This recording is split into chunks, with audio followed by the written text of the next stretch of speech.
I hate when my friends lose money. I truly do. And when people like Dutch Boy Fresh and It's Sterile continue to not see the light, it just makes me mad. And maybe I had an emotional outburst this morning on Betting with the Bag, but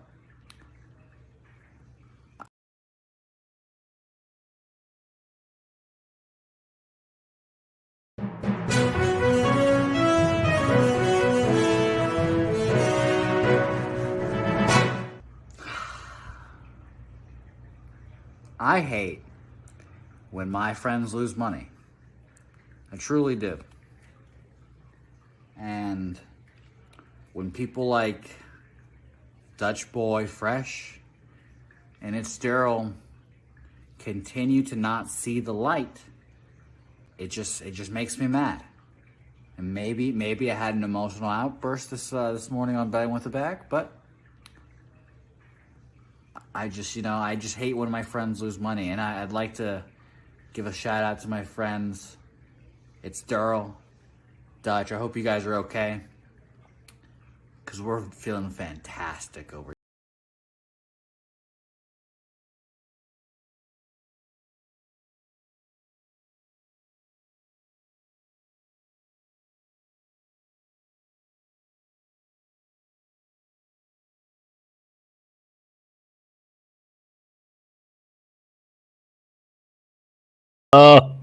What up, campers, gamblers, punters, hustlers, low baggers? Did you want an image of Jose Bouquet dancing?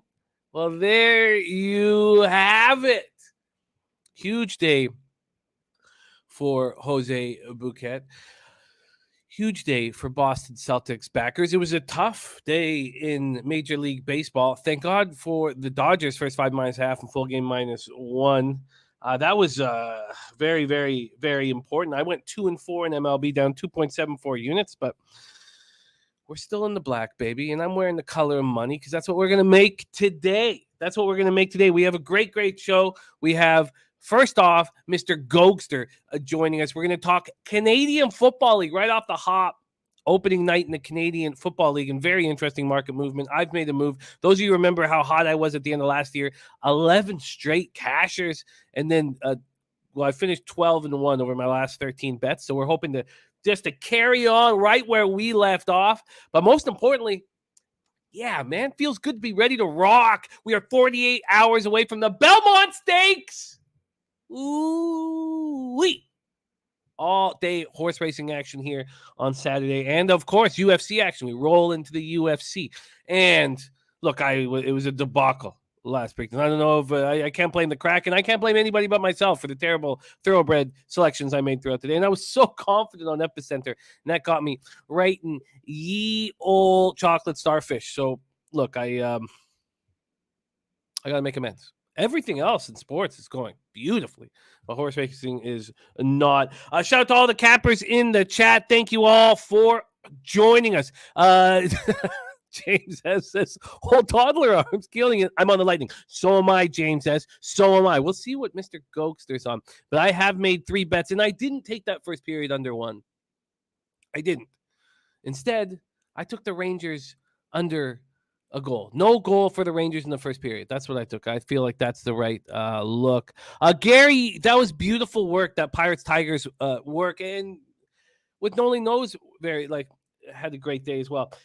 I should have trusted those unders. I did not. I was glad to see that you guys did. Fap win in the house. 2-game parlay today, Yankees and Braves at plus 100 for Fap winning his 55-gallon drum of lube. Brian Watson ready to go. Armchair MMA says, boys got killed yesterday. After 2 massive nights, we got swept except for Golden State third quarter, and we're putting it behind us. So, yes, Armchair, these days happen. We know they happen. And it's his birthday. Armchair MMA's birthday. Happy birthday, my friend. Man, that's dope. Let me guess. I've never seen, I have no idea. I've never seen a picture of you or anything like that, but I've been very strong on these birthday guesses. And maybe this is too high. But I'm going to guess that it's your 48th birthday today? I'm going to guess it's your 48th birthday today. Viper NB in the house says, bad day yesterday. We're going to bounce back. We are. Armchair says, I like the Reds to start the card, but didn't take them last night minus 130. So I don't know with them being minus 136 now. Hate to not bet a team because of a 6-cent move, but I'm not super confident. We'll talk about all these. There's the old dog. Says over 1.5 Tampa Bay, Cooper, Mancini, and Votto, White Sox money line. I like it, old dog. I like it. Armchair was looking at these two Walla Walla Dose in the house. There's Dommy Gun Ricci in the house. And Dommy Gun Ricci is going to break down an MLB card with me. He starts, in fact, on this very Sunday. Dommy Gun Ricci will be starring on Say Hey Plays with Jose Bouquet. Billy Friedrich says, gave back yesterday what I won the day before, and then some. Damn, don't like hearing that, Billy. We'll get it. I like this card a lot. And we have a ton of work to do. Slatsy says, just betting the Lightning money line under 5.5 plus 205. Time for a team to get a road win. I agree. Well, also, take two centers off of a team. Thank God they have Kopp, who can play center. But you take two centers off a team. Now it's possible that Strome and Heat will play. But that's tough. We have Nasty Nate in the house. Congratulations, Nasty Nate. A point is a game time decision. But Slatsy, I say don't play him. Unless he's 100%. Because their backs aren't against the wall. If they lose this game, then you have to play him, if he's 85%. So, personally, I say don't play him. Oh, no. Roger that says biggest loss day of 2022. I don't like hearing that. Big Ragoo 0-4 yesterday. He was 21-18 here on the show, plus 3.26 units with an average line of plus 102. So I have a heavy belief in him. Okay, seems good. Everyone's saying it's not too choppy. Thank you. Okay, we got a lot of work to do. Slatsy, great to see you. Roger that. Eric Jones, Nasty Nate, Roger that again. Roger that, saying comedy gold from our Jose Bouquet. Michael Irvolina, like that Dodgers money line and Reds money line first 5. I have doubled up on the Rays. That's the only thing that I have done. There's DJ Big Boss in the house, taking a break from Gilfs to be with us in the chat. And college football is right around the corner for our DJ Big Boss. And I love rocking with Big Boss. I remember though, I one day went down to the casino in Costa Rica, and there's 2 looks that I had bet. And then we get to the bet box, and I'm drinking or dancing. Of course, I'm not dancing. And I was like, you know what? I looked at DJ Big Boss's 2 college football spots. I put them with my 2 bets, a little $50 bet box while I was sitting there. Cash $666. I remember that very well. It was great times. And I love Big Boss. All right, we got to get to work. Right now. Razor Sharp picks. Nice 5-1 day yesterday. I love seeing that, Razor. Don't forget, Cash It Fridays tomorrow, and then our big Belmont Stakes Day on Saturday. I love it. All right, let's get to work. Thank you guys so much for joining us. I wish I could give you guys all a shout out, but we have a ton of work to do. But Dennis says, Dennis Garcia, the great Dennis Garcia, says, congratulations, Jose and the Celtics for winning the NBA title. Oh, no. The haters are sick, Jimmy. They're sick. They are so sick. Al Horford being dirty.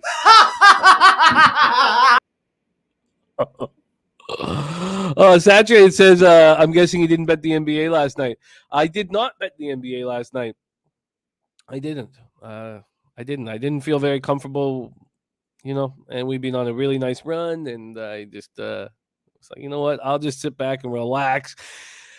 And I had, but I went 2-4 in MLB, which I did not like. But it's time to get to work right now.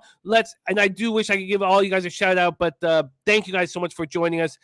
48 hours away from the Belmont Stakes. We're running real nice on this show for it's going on 3 months right now, making a lot of money.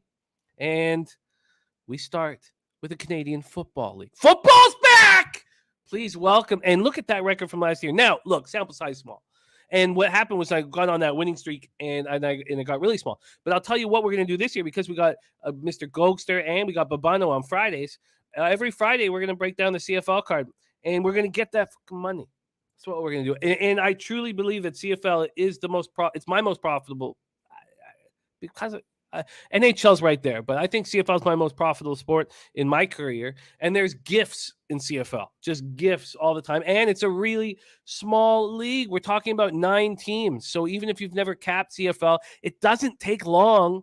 And those American viewers here will know a ton of these quarterbacks and a ton of these players from college. So the learning curve in CFL doesn't take very long to get that money. Please welcome to the show from Belleville, Ontario, Mr. Gogster in the house. Gogster, how are you? How are we doing today, ladies and gentlemen, boys and girls? Jimmy, thanks for having me on. Shout out to Big Ragoo for the spring chaining Blue Jays cap. Thank you, Big Ragoo. Loving this new edition. Gorgeous, right? Hey, look, I got the patch and everything. Yep. Good for the golf course. You know, got the curved brim, right? We're ready to go. Got the mesh back too. Can't wear it backwards though. We're over 25. Okay, all right. I don't know about those rules, but I respect them. All right, let's get right to work. I know everybody wants to talk NHL and MLB, but there's money to be made. There's one game on the board in the Canadian Football League, and last year I go 31.13% ROI. So we talk about it because we make money with it. Let's get right to work. Montreal Alouettes at Calgary Stampeders. We're at McMahon Stadium in Calgary, Alberta.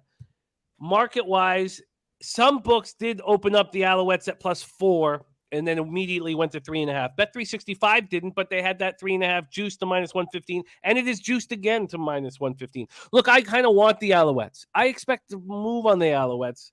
I have not yet, but I have moved on the under. This under opened up at 43.5 and was hammered to the over. Now, it didn't open up at Bet365 at 43.5. It opened up at Bet365 at 44. And it just started getting bet up, and away. Once it got to 46, there was a move back to the under, 44.5. Then it gets up to 45, and then there's a move back to the under. Then yesterday, oh, no, it wasn't yesterday. It was earlier this month. My God. It went from 44.5 up to 47.5. A huge jump. And then to 48. And that's too high. It's just too high, and I will explain why I think it's too high and why I'm on the under right here.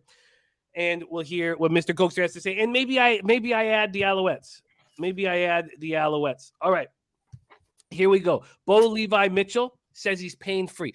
When I think of Bo Levi Mitchell, I think he's 36 or 37 years old. He's just 32, but he's had an injury-plagued last few years. He is the 2-time most outstanding player in the CFL. But he looked bad in 2021, and he looked 10 touchdowns, 15 picks, and he looked terrible in the preseason. And I know that doesn't mean you're going to have a terrible year, but he looked really bad. His one preseason appearance, 3 of 10 for 37 yards and 2 interceptions.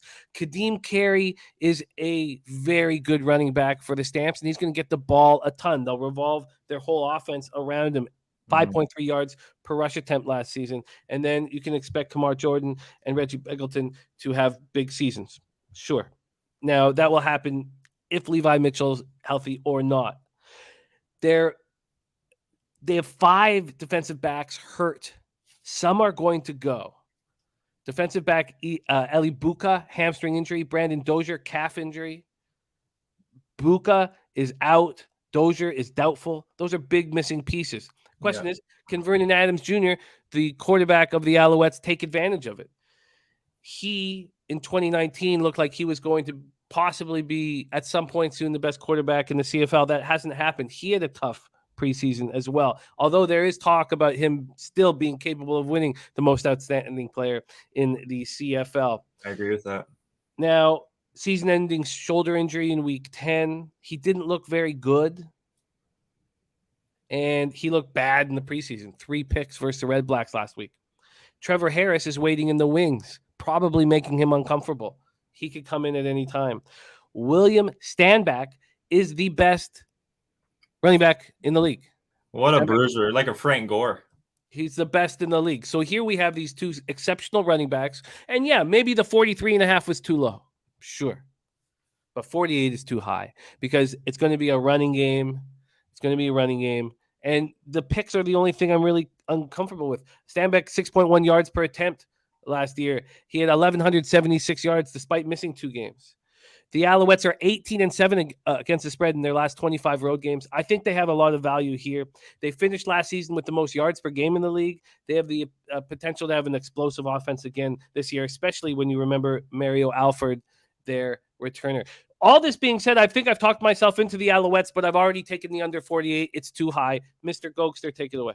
All right, guys. Montreal, Calgary here at McMahon Stadium. Nice to have CFL back. Vernon Adams, Jimmy, his progression before he got that injury, he was the team averaged 26 points, and they were right in the mix. But after that injury, the 8 games after that, he was not the same.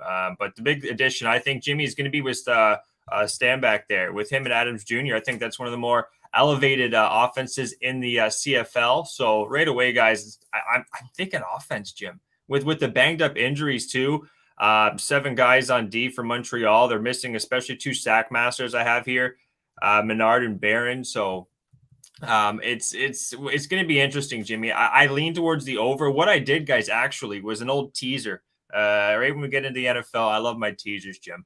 So what I'm looking at here, because Calgary, Bo Levi Mitchell, he didn't look too good in the preseason, guys, with those 2 interceptions, but this is still, it's a championship team, in my opinion, Jimmy. Just looking at what they've done, guys, the Calgary Stampeders, they've been in the Grey Cup. Let's see here, 1, 2, 3, 4 of the last 6 years, Calgary's been there, and they won 2 of them, beating Ottawa in 2018 and Hamilton in 2014. So this is a team, Jimmy, and looking at their coach too, with Dave Dickinson.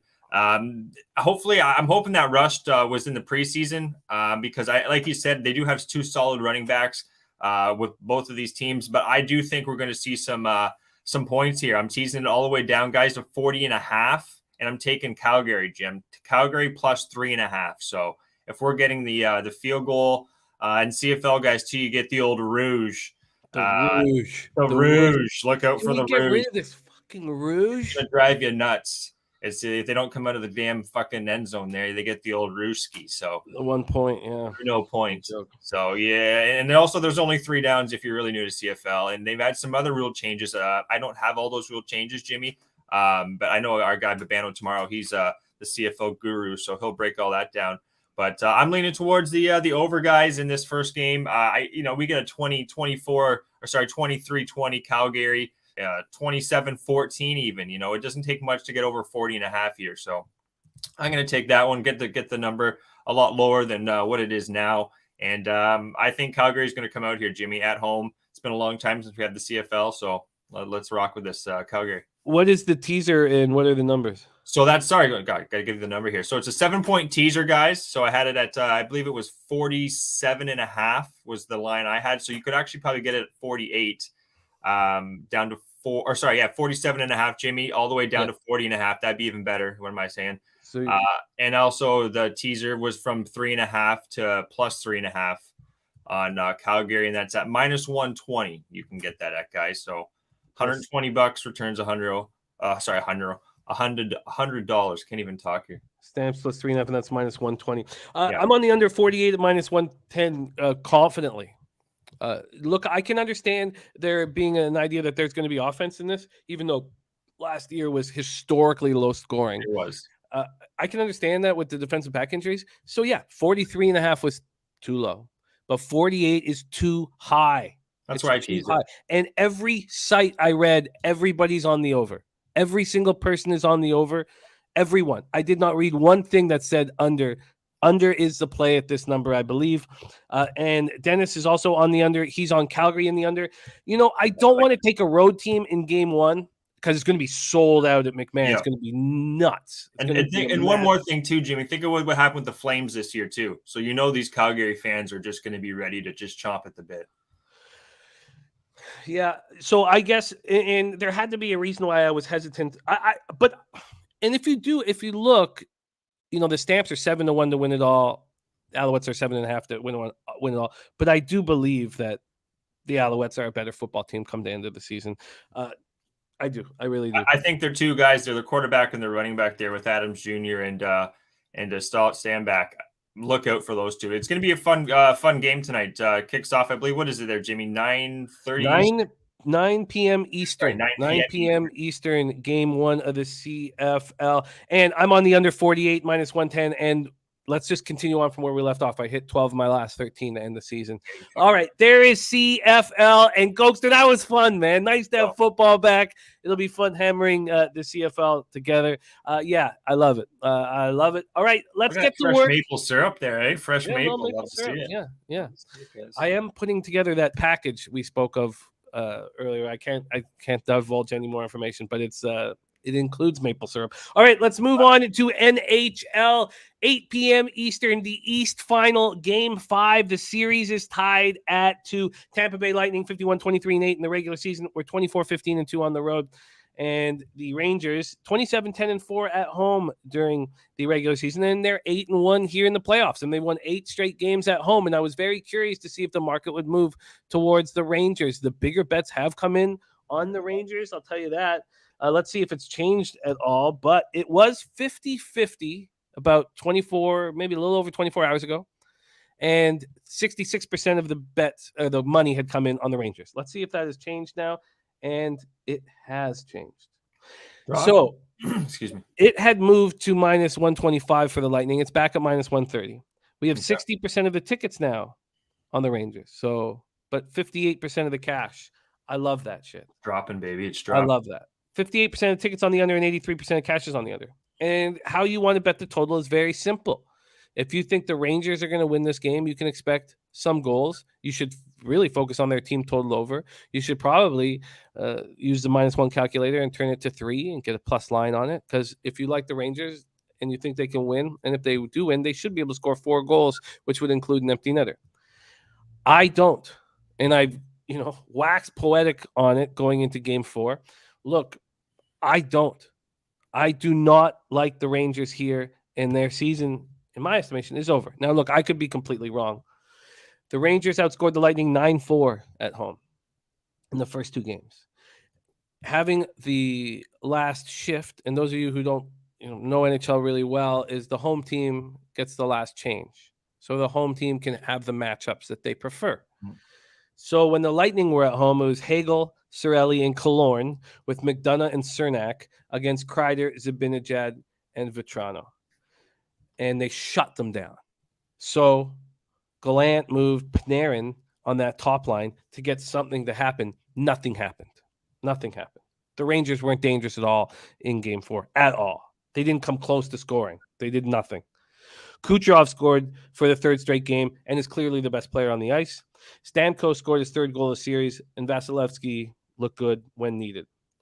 And he had to make 5 saves in the 3rd period on Zibanejad, who's an awesome hockey player. I love Zibanejad.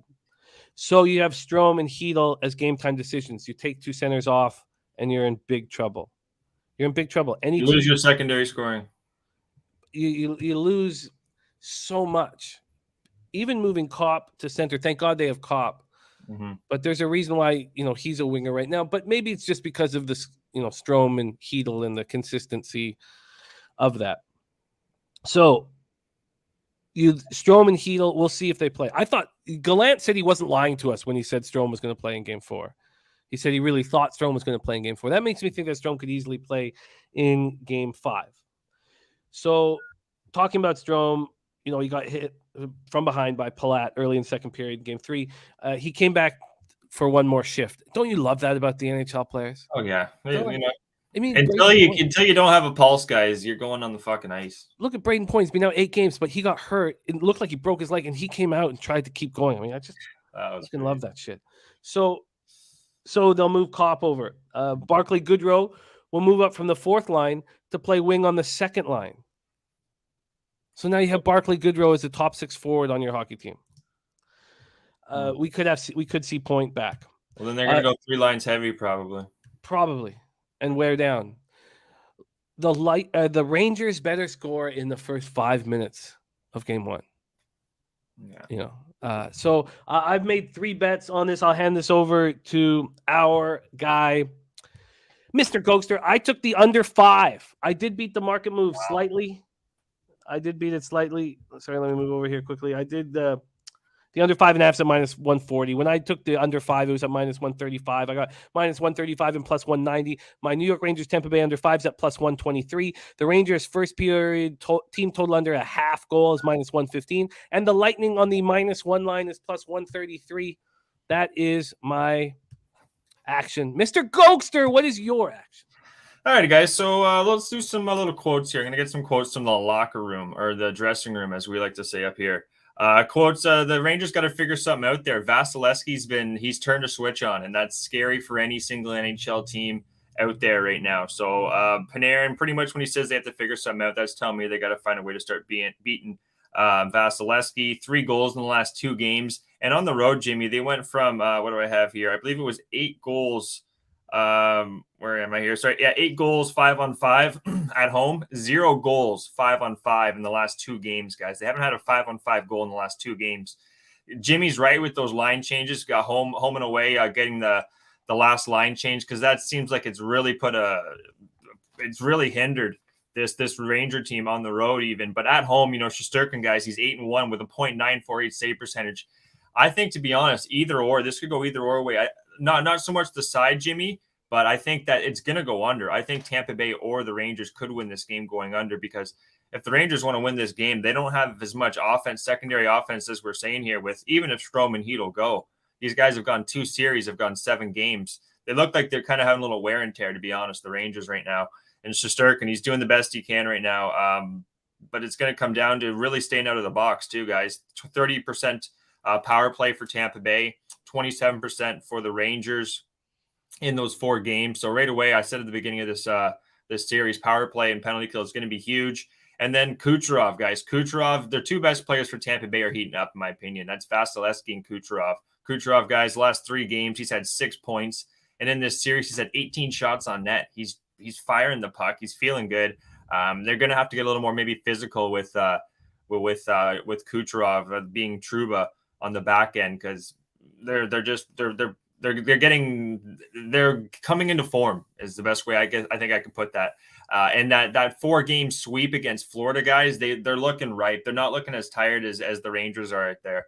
So, I'm leaning towards Tampa Bay as well, Jimmy. I'm with you there. What I'm going to take, though, guys, is going to be no goal in the first 10 minutes. That's at minus 104, and also a draw in the first period.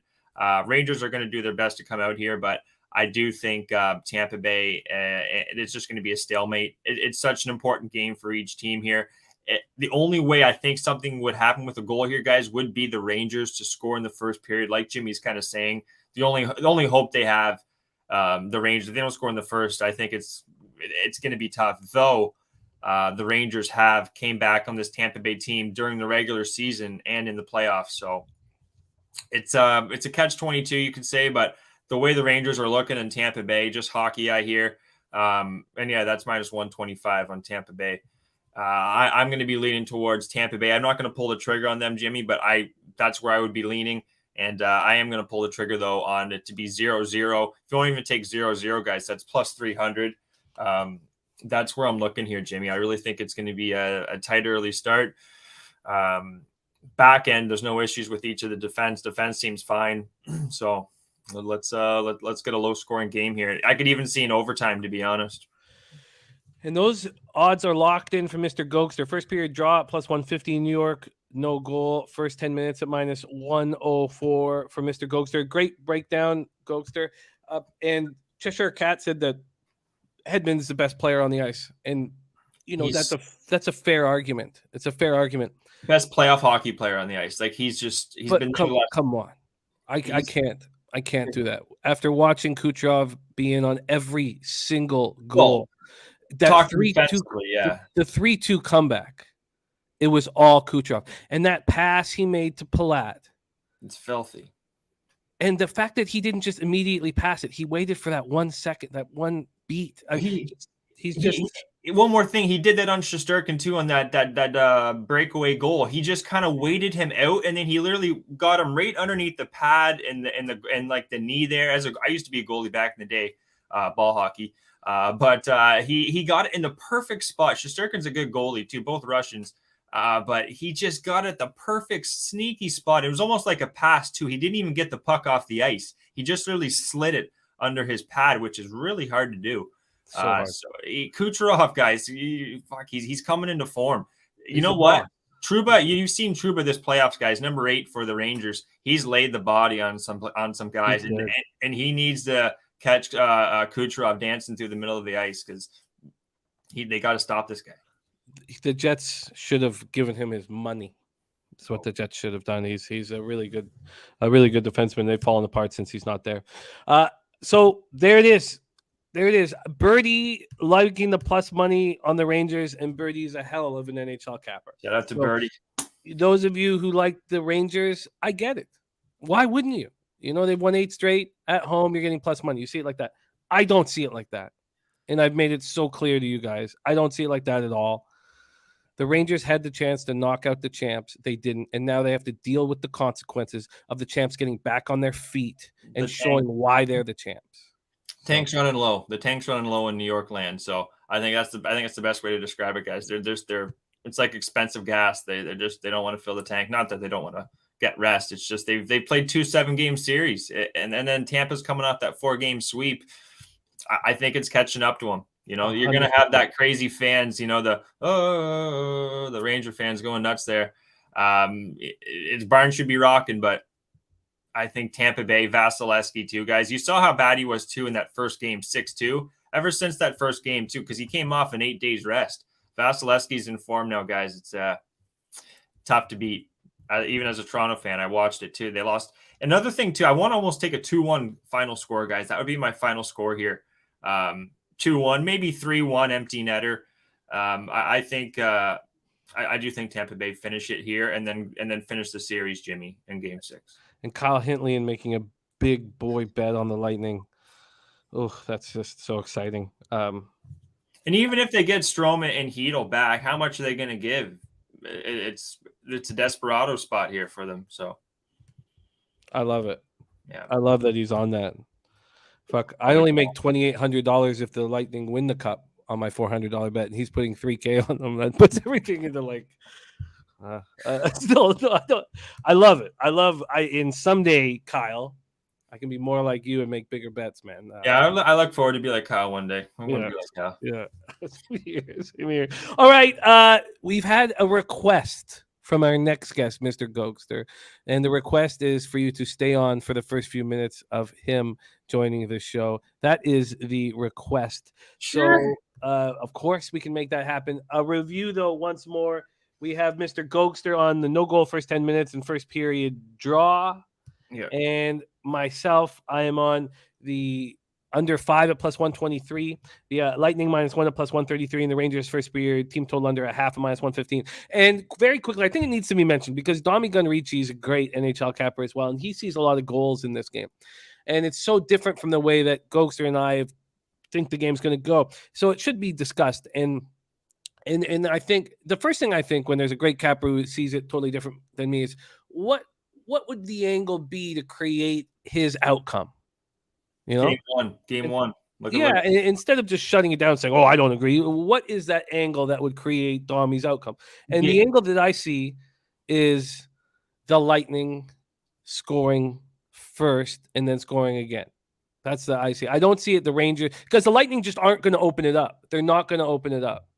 So the only way I see a ton of goals is it's 2-0 Lightning and the Rangers completely open it up. And then it's 3-0 Lightning, 4-0 Lightning, and then a final score of 5-2 or something like that, because that's the only way I see it. Because if the Rangers get up 3-0, the Lightning aren't going to open it up. They're just not going to. They're not going to, I just don't see them doing it. So that's the way I see it. Nut Flush Allen said, I didn't want to say, Jimmy, but I'm headed in the over. Look, you guys, don't ever be uncomfortable to say that you're on the different side as me, just because I'm adamant about my side. Please don't.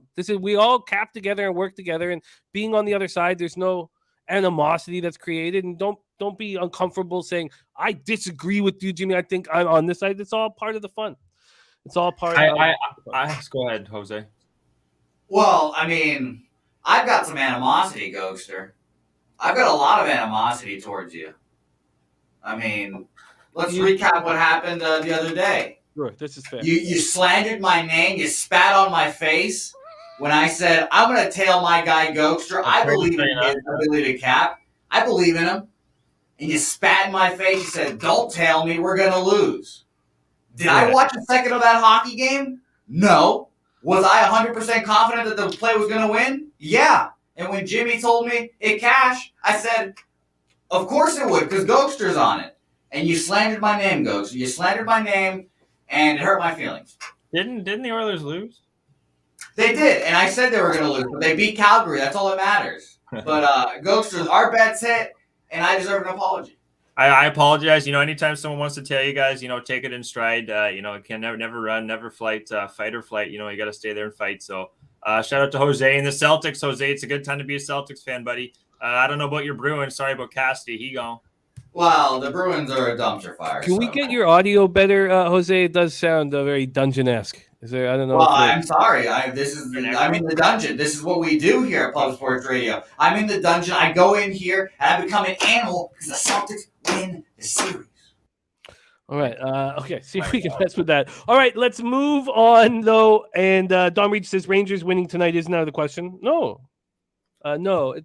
But I just have my problem is just like they're going to be blocking the shots. They're going to do what they did to Toronto in Game 7 with they're just not going to let anything get to Vasilevsky. They're not going to, and then they're going to counter, and then they're just going to counter. So that's how I see the game going. And I fucking love it.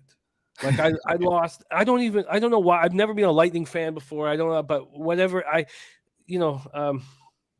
These teams. Whenever we get teams that go on real legitimate, if they become, this is a dynasty. Dynasties sell. The NBA was never more popular than when the Bulls had their dynasty. I like seeing it. It just, they're going for a three-peat, guys, if you didn't know. It's very exciting. They're going for a Let's bring in your next guest who wants to share the screen with you. Coming to us from Ocala, Florida, horse country, 48 hours away from the Belmont Stakes, where you can find them right here on Pub Sports Radio alongside me, Mr. Gogster. Gogster is coming live for the RBC Canadian Championship. Yeah, well, open. Championship open, but yeah, close. Okay. Yeah. Sweet. That's exciting that you'll be down here as well. But let's bring on the sauce. Let's bring him on, the big Ragoo in the house. Ragoo, how are you? Hey, you looking sharp, my man. Where'd you get that fucking hat? I don't know. Some guy named Big Ragoo. Do you know that guy? Hey, no, I had to ask you a question. Number one, it's always a pleasure to see you.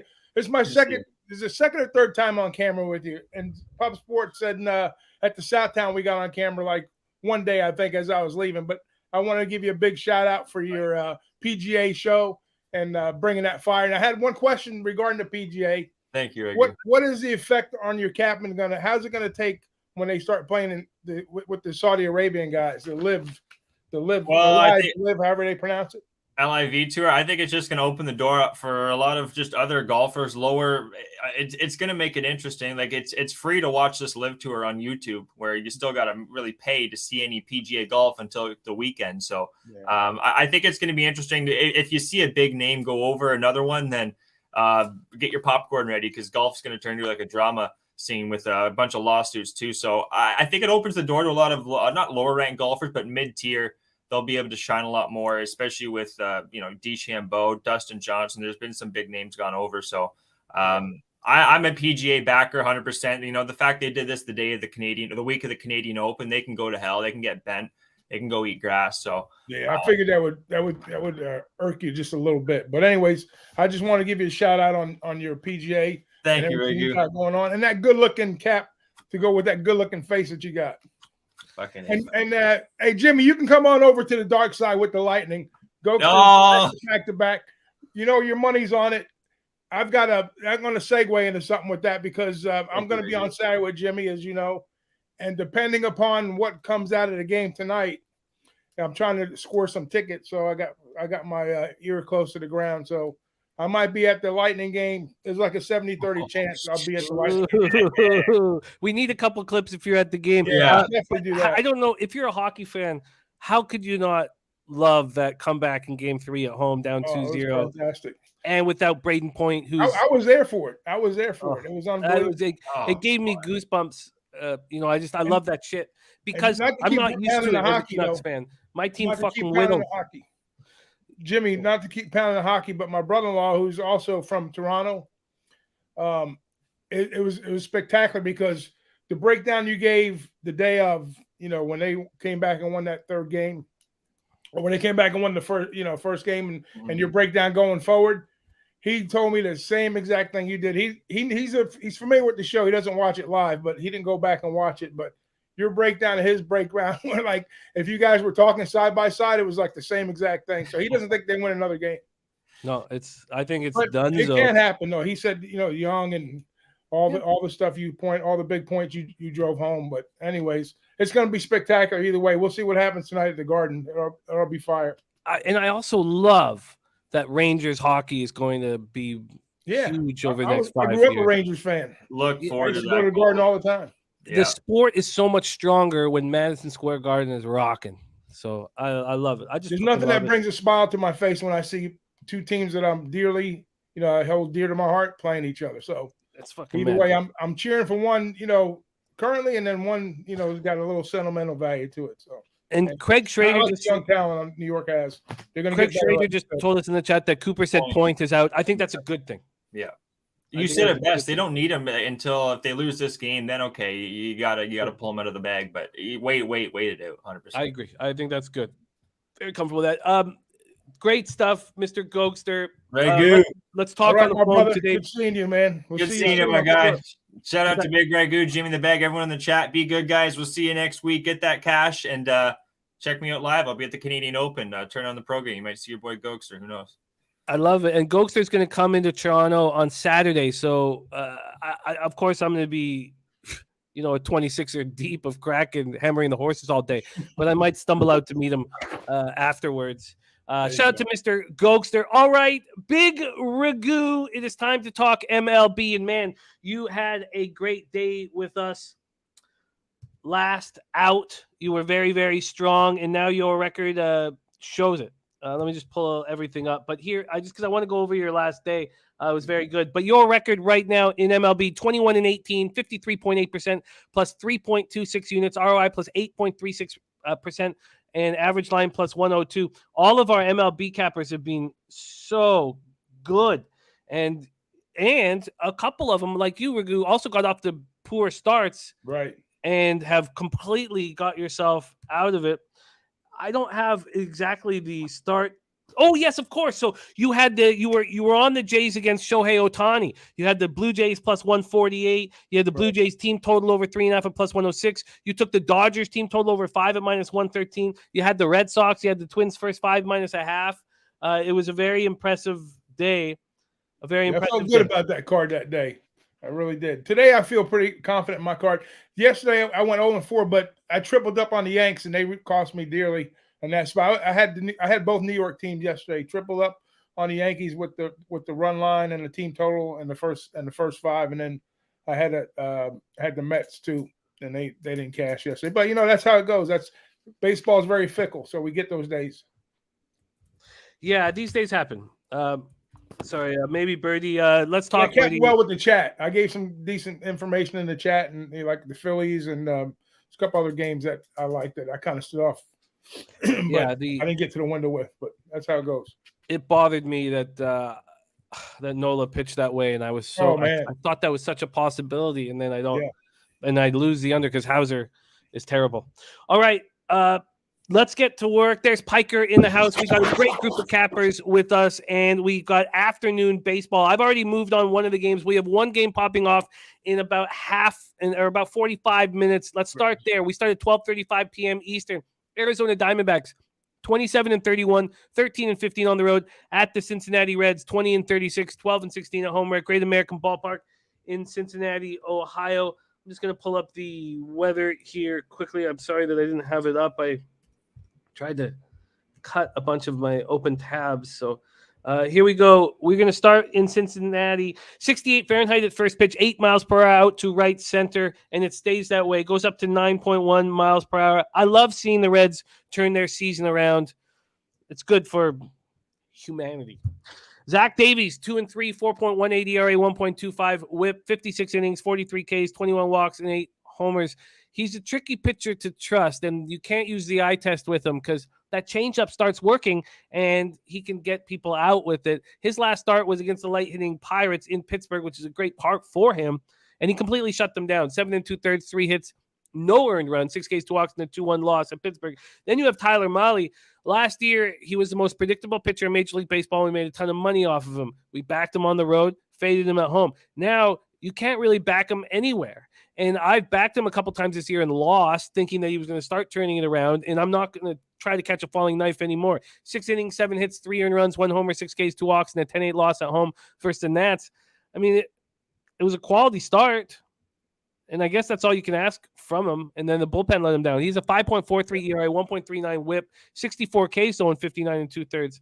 The Diamondbacks are hitting 218, 702 OPS versus righties. The Reds, 231, 679 OPS. Both bullpens are absolutely atrocious and not to be trusted. Let's take a look at the line history and where the cash is, and then hear what Big Ragoo has to say about this spot. There's been a 5-cent move to the Arizona Diamondbacks. That's it from the opening line. Not much.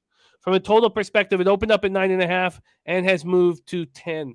It is now 10, slightly juiced to the under. Then we'll take a look at where the cash lies here quickly. 8,486 tickets in. By the way, we do have 2 teams with full line value. No teams with half or anything, but 2 teams with full. Those are the Phillies and the Pirates. But here we have 8,486 tickets in. 55% of the tickets, 63% of the cash on the Diamondbacks, 43% of tickets, and 84% of cash on the over, and it's moved to the over. I've not moved on this game. Ragoo, have you, or do you want to take it away, Diamondbacks Reds? Yeah, I got a lean here, but it's a pretty decent lean, I think. It all depends. Like you said, we know what we get with Mahle. As far as going the distance with the Reds bullpen and the D-backs bullpen for that matter, there's a ton of issues there. But I mean, if you take Mahle's last 3 starts, he left the game with the lead. Okay, and so the good thing about betting baseball, you can bet 5 innings, as we know. You can bet 3 innings. So, and then we know that the D-backs kind of struggle. They did get on the board yesterday finally, so they got the win. So now they're going to try to split the series with this particular game here. But I think the Reds at home with the better bats. Davies, like you did say, he had a nice start last out, 7 2/3 scoreless. But I think Cincinnati bats are still pretty decent. And the nice thing about Cincinnati, they even got support from their middle guys, have thrown some scoreless innings all the way across too. So I mean, Cincinnati has turned the page, or made the turn a little bit here. And with the D-back struggles on the roads, and there are going to be runs in this game, which I believe they will, whether they come early or late, they're going to come. But the better look for me in this game would probably be taking Tyler Mahle early and taking him on the money line. I lean Mahle first 5 money line here in this spot because he has been pitching well. Like I say, his last 3 out, he had the lead, and just his bullpen has been shitting all over him. So I would back Mahle 5 in this spot. Do you want to make that official? No, I'm going to lean that way. Lean that way? I understand. Yeah. I can understand not wanting. But a lean towards Mahle first 5, and I'm going to stay off. Michael Evelina says, can you go over the line of value? How does the site you look at to find a team having a good line of value? That's a good question. I don't know what it is exactly that Sports Insights uses to define that. I don't know. That's a good question that I should, if we're using it all the time, I should be able to answer. So leave that to me. I will figure that out here. And by the way, I forgot to mention we do have spreadsheet plays of days in MLB and NHL. The NHL spreadsheet play of the day from Rob Crawford is the Tampa Bay Lightning. Okay, and let's move on. And Domigun Ricci said I did a video yesterday on full game and first 5 against the spread moneyline teams with ROI. I love that, Domigun. Birdie says it's power ratings. But let's keep moving here. No move for either of us in this spot. Diamondbacks at Cincinnati Reds. All right, let's move on. Let's move on to 1:10 p.m. Eastern. I did move on this. And maybe it's the fact that Noli Knows was telling us yesterday how the Cardinals have not hit a lefty in 3 games in a row, and now 4 games in a row. And maybe that's just playing in my head over and over and over and over again.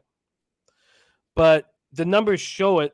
I mean, the Cards had a OPS close to 900 against lefties. It's now down to 773.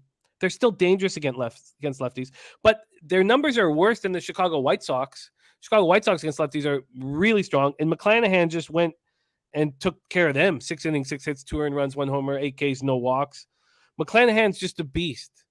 And if the Cardinals are not going to hit lefties the way they have been, then I'm going to get a real nice price on McClanahan and the Rays at home. And that's what I have. In my estimation, this is a great price for McClanahan at home. So this is my only action at this point. I have moved on the Rays first 5 -0.5 and full game -1. The first 5 -0.5, I got at -120. The full game -1 is a -113. That was a -165 money line and a +135 run line. I've double dipped here. Michaelis does not look good. His last out, 14-5 win of the Cubs, sure, but he went 5 innings, 8 hits, 4 earned runs, 1 homer, 4 Ks, 3 walks, and a 14-5 win at the Cubs. Eric Jones has the Cards opening up at +165. See what I have the Cards opening up at. I had the Cards opening here yesterday at 5:08 p.m. at +140. They did get up to +165, so maybe some books did get them there. But at 5:08 p.m., they opened up at +140. The initial money was all over the Rays. The Rays got up to -192. And now they're down to -165. And so I explain that to myself. I explain that thinking that this tells me that people believe still in the year-long numbers of the Cardinals versus lefties. That's how I explained it to myself. And the models would suggest, if you're using year-long numbers, that the Cardinals at this price point against a lefty has a lot of value. I explained that to myself and thought, no problem. Who cares that the markets move back onto the Cardinals? Bet the Rays, bet them double up, and that's what I did. Let's just go with the actual cash here and then hand it over to the Big Ragoo who knows his team inside and out. So how did you play it, Jimmy, with the Rays? How did you play it?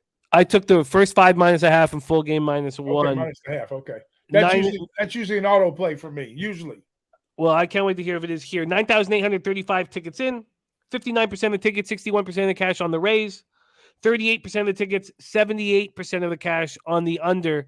And we've seen the move towards the under in the markets. They opened at a pick'em, and now it's -125 to the under. And we already heard from a couple cappers in the chat that it's moved to 6.5. Eric Jones is on the under 7 here. Ick Schnizzle says, I couldn't agree more. I love this spot for the Rays, says my guy Ick Schnizzle. Dav Fenn is on the run line at +135. Nikolai Jubinski says Rays slugging in the last 3, 150 points higher than the Cards. Maxwell, he says facts. Jimmy McClanahan's only thrown less than 6 Ks one time all year. That's crazy. Let's get to work here and hear what Big Ragoo has to say about this spot. My only bet so far on the MLB board, double up on the Rays. How are you handling this, Ragoo? Yeah, like I said, normally that would be like an auto play for me. I like the Rays at home, obviously. I think they got the next best record to the Yankees in the division or in the American League. But you know what McClanahan does really well is he keeps people off balance. He gets them pumped out, with his off speed stuff. I mean, he's a strikeout maniac. This kid is, and I'm smitten with these effing Cardinals. But you know what? I just think that the struggles they have against lefties, like you brought up, and I call it as pretty much a buy on price here. I mean, the only thing that scares me is they had such a big effort last night, offensively. 11-3. I mean, that's anytime I see a team go double digits, they had 18 hits last night, which is a bunch.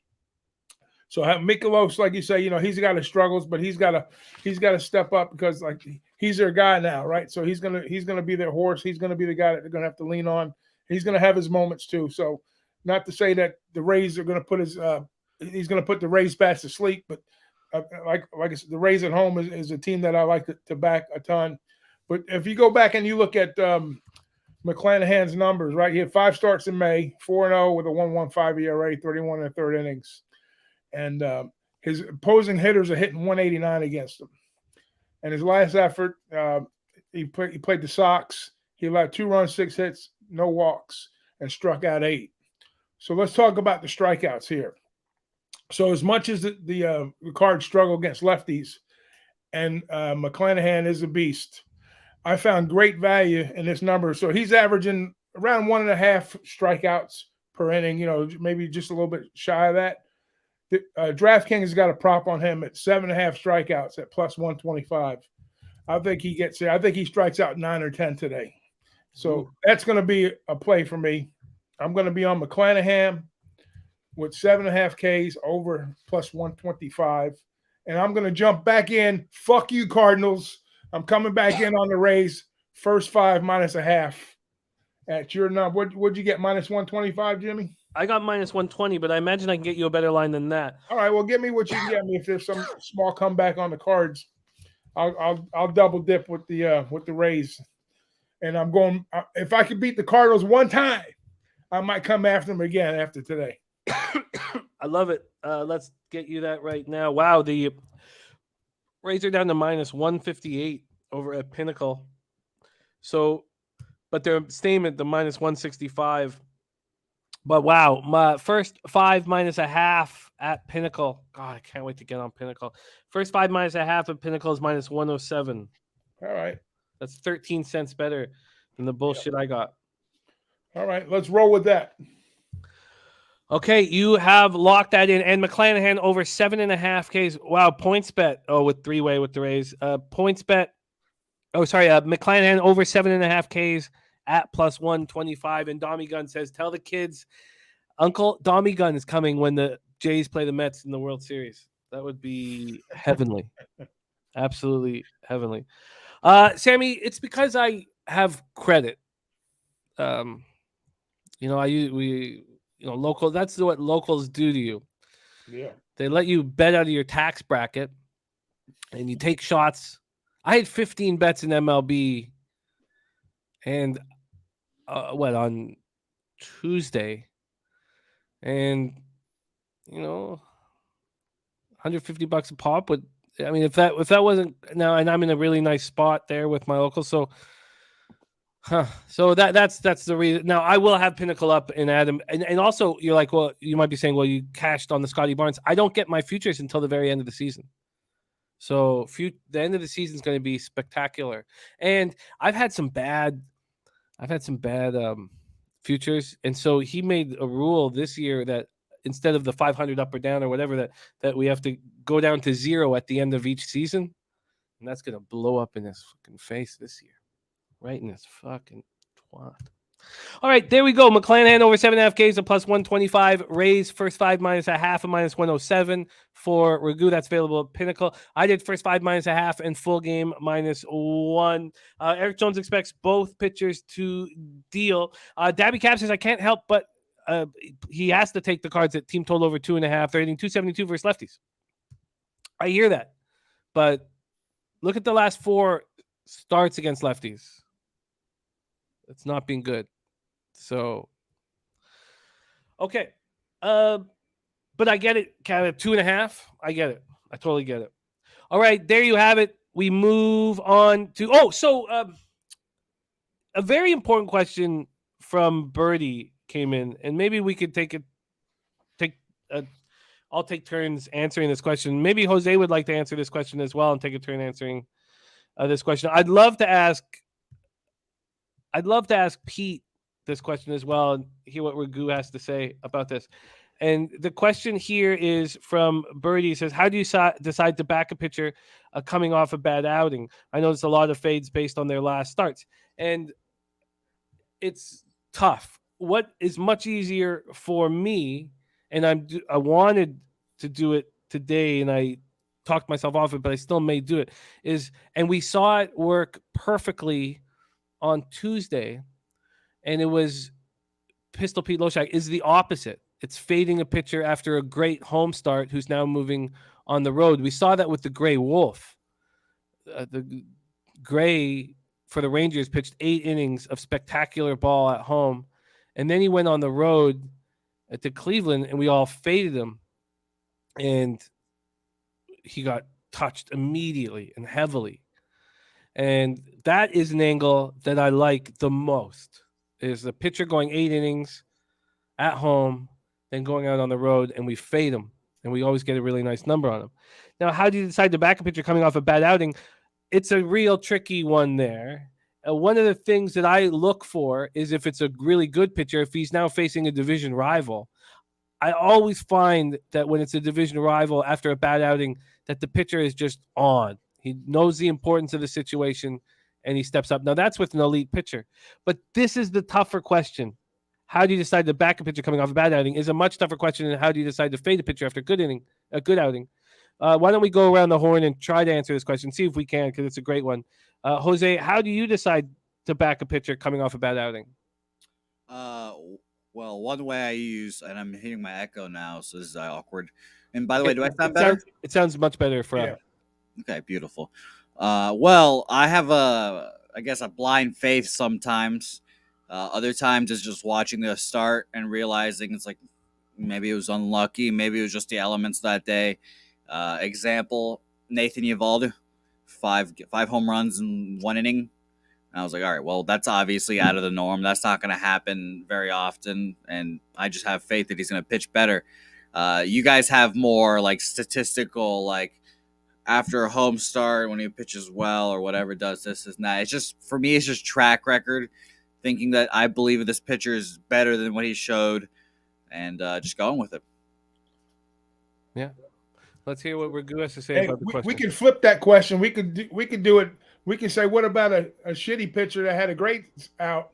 Are we going to fade him next time he comes back around, or is that an aberration? So a lot of it, I'm with Jose on a lot of it. You know, a lot of stats out there that you can go back and look and see if it's a regression type of thing where the pitcher has been struggling late, but he hasn't had the best starts, or he hasn't had a real poor start, but he had, let's say this time he had a poor start, but all his starts prior were either mediocre to good.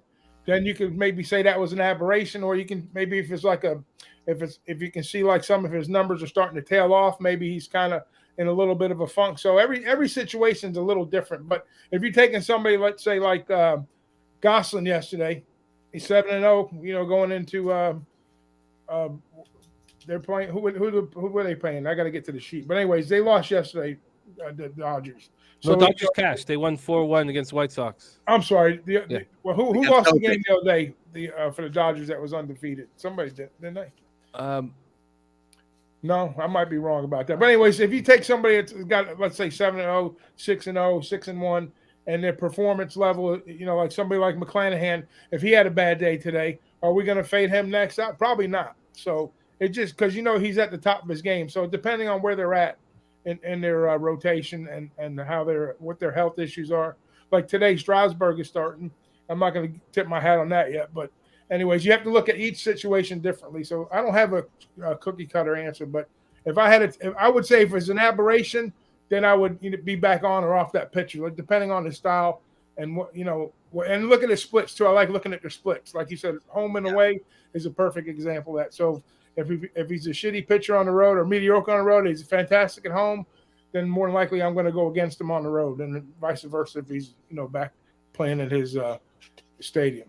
Two good examples, by the way. One illustrated yesterday, or that's going to be illustrated, I guess.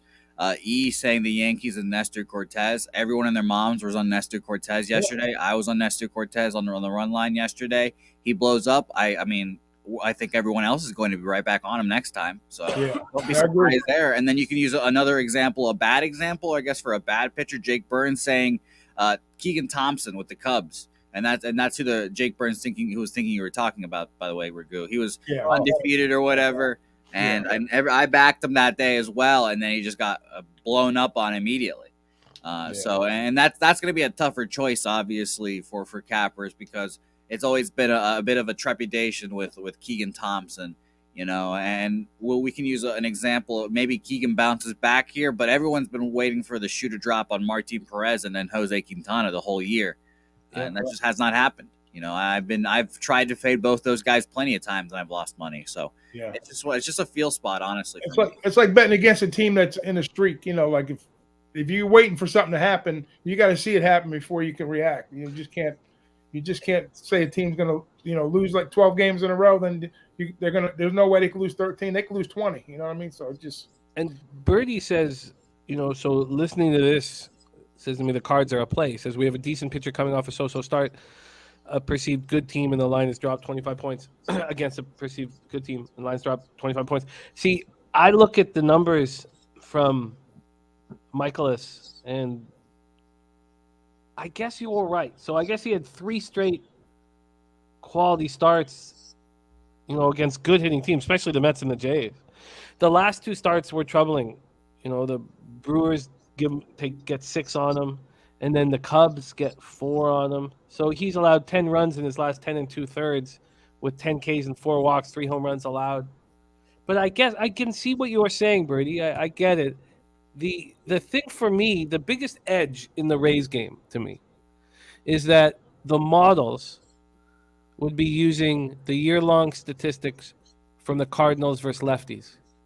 When we, who cap MLB every day, know that they've had 4 straight starts against lefties that they've not hit the ball hard. And we know that they had an OPS over 9, and now it's 773. And we know that McClanahan just shut down a White Sox team that's hitting lefties harder than the Cardinals.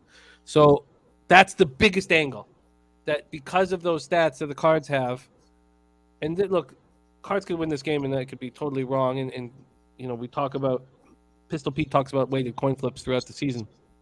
But to me, to get McClanahan at home at this number is a must fire for me here. Speaking of which, Jose, did you move on the Cardinals-Rays game? Because you won't be able to talk about that on your show, did you? No. Right now, I am just so fucking blind. Yesterday, I'm officially calling Black Wednesday for gamblers across the baseball universe, because everyone I've seen has gotten just murdered yesterday, and I was just one of them. I was brutal, but I do appreciate everyone giving me compliments on the Celtics. I mean, that's the only thing keeping me above water right now. I would just be in a ditch somewhere if the Celtics did not win. So. Hey, I caught that third quarter Golden State on that. Well, yeah, I mean that's automatic every time. That's crazy. Every time. Isn't that crazy? And the Celtics have been one of the worst third quarter teams in the last couple of years, and obviously we know what the Warriors do. It's just automatic every time. Yeah, great stuff. That was really fun. Great question. Okay, let's move on here. We're going to move on to the next game on the card, 2:10 p.m. Eastern. LA Dodgers 36-20, 19-10 on the road at the Chicago White Sox, 26-28, 12-14 at home. We're at Guaranteed Rate Field in Chicago, Illinois. Let's go to the weather first. In Chi-Town, we have 73 Fahrenheit at first pitch, 8.1 miles per hour out to left, and it stays at that 8.3 and 8.2 and moves to left and then over to right. So, but it is always out. Take a look at the line history in this White Sox spot here. Sorry, let me pull it up here. Anderson versus Cease. This is an interesting one. It's exactly where it opened. Minus 125 for the Dodgers, plus 105 for the White Sox. And from a total perspective, 8.5 is a pick'em, and it's moved 10 cents to the over. 8.5 at minus 120.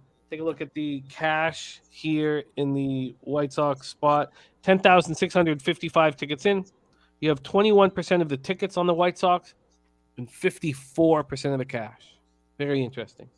Then 42% of the tickets on the under and 87% of the cash. Tyler Anderson here, and he's been so good.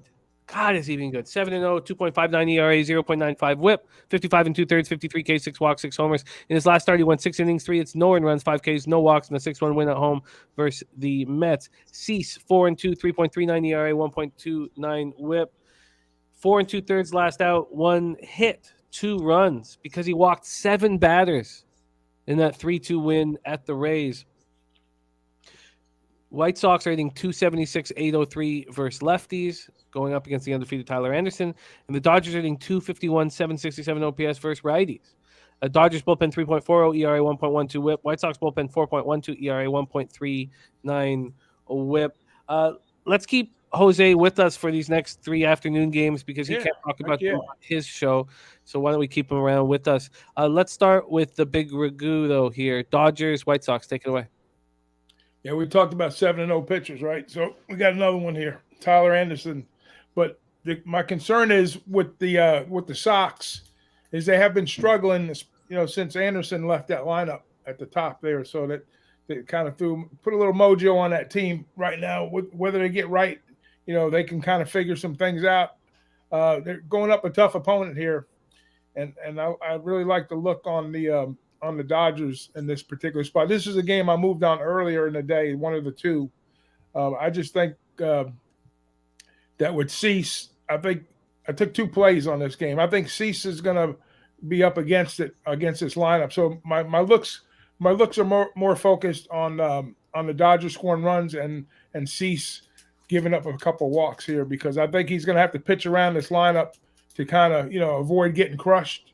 And because we know the Dodgers smash, and I think the first play I got on here was Cease giving up 2.5 walks on DraftKings at plus 100. I know he walked 7 last game. I know he's better than that. I really do. Trust me. I'm not just basing it off that last look, but I'm just thinking it out. I'm saying, you know what? He's going to go up against his lineup here, and he's gonna have some pitch around moments. And if he goes 5-6 innings, I think he can, walk 2 or 3 batters with ease in this particular spot here, especially if we get we get the top of the lineup early on. They get to him like first or second inning, and hopefully he sticks around and throw some more walks. But I like the run line here. I like the Dodgers. I moved on it at plus 139. I took the Dodgers minus 1.5, and I took Dylan Cease over 2.5 walks at plus 100 at DraftKings. Plus 100 over at DraftKings. I'm going to grab you this best line I can find on the Dodgers, minus 1.5. I'm off this game right now. The whole game makes me pretty uncomfortable, and I just cashed on the Dodgers for 5 and full game, minus 0.5, minus 1, respectively, yesterday. Let's hear what Jose has to say. Dodgers, White Sox. Well, yeah, like I said, I've been running super cold lately, so this is no surprise that I'm going to say this, but I was actually leaning towards the White Sox here. You look at the stats. Obviously, Cease better than that performance. The 7 walks. I think he'll try to hone in and focus on the walks. I mean, I think he's a good enough pitcher to get that down to 4. Let's get down to 4 at least, Cease. But home ERA, he's got a 4.41 on the road. He's got a 2.10 right now, which is a concern for me when I was first initially thinking the White Sox here. I think Tyler Anderson, obviously, we know he's not as good as these numbers are, so. Is when the shoe is going to drop on this one. It's kind of the similar conversation we've had. Last 2 starts for Anderson, 6 innings, 3 hits, no earned runs, 5 Ks, no walks versus the Mets. Extremely capable lineup. And at the Arizona Diamondbacks, he goes 6 again, 5 hits, no earned runs, 6 Ks, 1 walk. He's just becoming a little bit of a modern day Johnny Cueto, I guess. Even though Johnny Cueto is still pitching somehow. He's moving, shaking, doing this weird leg thing to get hitters off balance. But ultimately, I like the over here, and I think that's what I'm going to go with, the over 8.5 here. I see Mally Mal likes the under as well, and that obviously concerns me. And like I said, I've been running around blind as a fucking bat these last 2 days. But I think I like both these pitchers to give up some runs here. Cease a higher ERA at home, give up a couple. And Anderson, like we said, not as good of a pitcher as he is. And I will say this, Jim, you were mentioning the White Sox against lefties. Obviously, since the Jose split, since June 15th till today, 15th against righty or lefties, 109 weighted runs created plus. But I cut it down to just this month, since June 1st till today, and they're third, 191 weighted runs created plus. So maybe they're getting a little hotter. Who knows? But I think they take advantage of Anderson a little bit today. I also don't hate the other play I was looking at was a team total over 3.5 for the White Sox. It's a minus 125. I was like, it's a little juicy, but like I said, I kind of ultimately ended up with the over, just hoping that both teams score. Did you want to make the over official? Yeah, over 8.5 minus 115. The Stay Hey record has taken a tumble, but at least when you're finished with your taxes, I'll be a winning capper. Yes, you will be. You'll still be a winning capper, definitely. And we'll go over those numbers here shortly. But a great note from Max Swelly says check C's during the day. Incredible. But Dodgers around -120 says he can't avoid it. This is what he is during the day. So at night, he's throwing just 12 and 2/3 innings, and he has a 9.95 ERA. At home, in the day, 45 and 2/3. He's 3-1 with a 1.58 ERA, and opponents rating 172 off of him. Do you believe that stuff? Because I always just kind of like hear that and I just throw it out. Like that just seems like junk science to me. You know, like it's just, I understand like time of day, you know, routines, all that stuff, but I don't know. It's just my opinion. I think that, and this may be wrong, but I think that younger pitchers are so used to throwing in the daytime. And this may be wrong, but I've always kind of thought that it does make sense for younger pitchers. I also think the sample size is not enough, and there may be more so in that regard, but that's a wild split, and it's not the fact that he's got the 1.58 and 9.95. It's that this is a pitcher who's throwing 58 1/3 innings this year and 45 and 2/3 of being in the daytime. That's crazy. I mean, when they're that noticeable and that heavy, that's a great stat to reference, but you know, in general, I just think that's always a little interesting or weird. I don't know. But it's an interesting stat for sure. Max Swelly saying agreeing younger players are used to daytime games. And Dabby Cap says for hitters, day and night matters a lot more than pitchers. And Oakley Auxiliary talking about how the Sox were 15-0 against lefties 1 point last season. Yeah, they were just an immediate bet. Armchair MMA says Sox are undervalued this year, in my opinion. I think this is a good line, but I don't know if they actually win the game. Yeah, I get it. I can see both sides of the angle, and we have my man AM with the barbecue sauce titty play of the day is on the Dodgers money line. We have Ragoo on the Dodgers -1.5 and Cease over 2.5 walks and +100, and we are going to lock in Say Hey right now, and that would be the over 8.5, and we can get that at -110 at Pinnacle. I'll see if we can get a better line. Maybe I'll just check Circa here really quickly, and they've moved that to 9 at Circa. Wow, so let's get that over 8.5. at -110. All right, this has been great. This is really, really, I enjoy this very, very much. All right, let's move on to the next spot. And we arrive at none other. Let's just do this just because we had Boss in the chat. Nice to see Boss back in action. We have arrived at the spreadsheet play of the day of our Ron Crawford, and he's on the Milwaukee Brewers, who I had penciled in to bet, and the market got me off of it. But we will discuss this here shortly. Spreadsheet play of the day on the Milwaukee Brewers.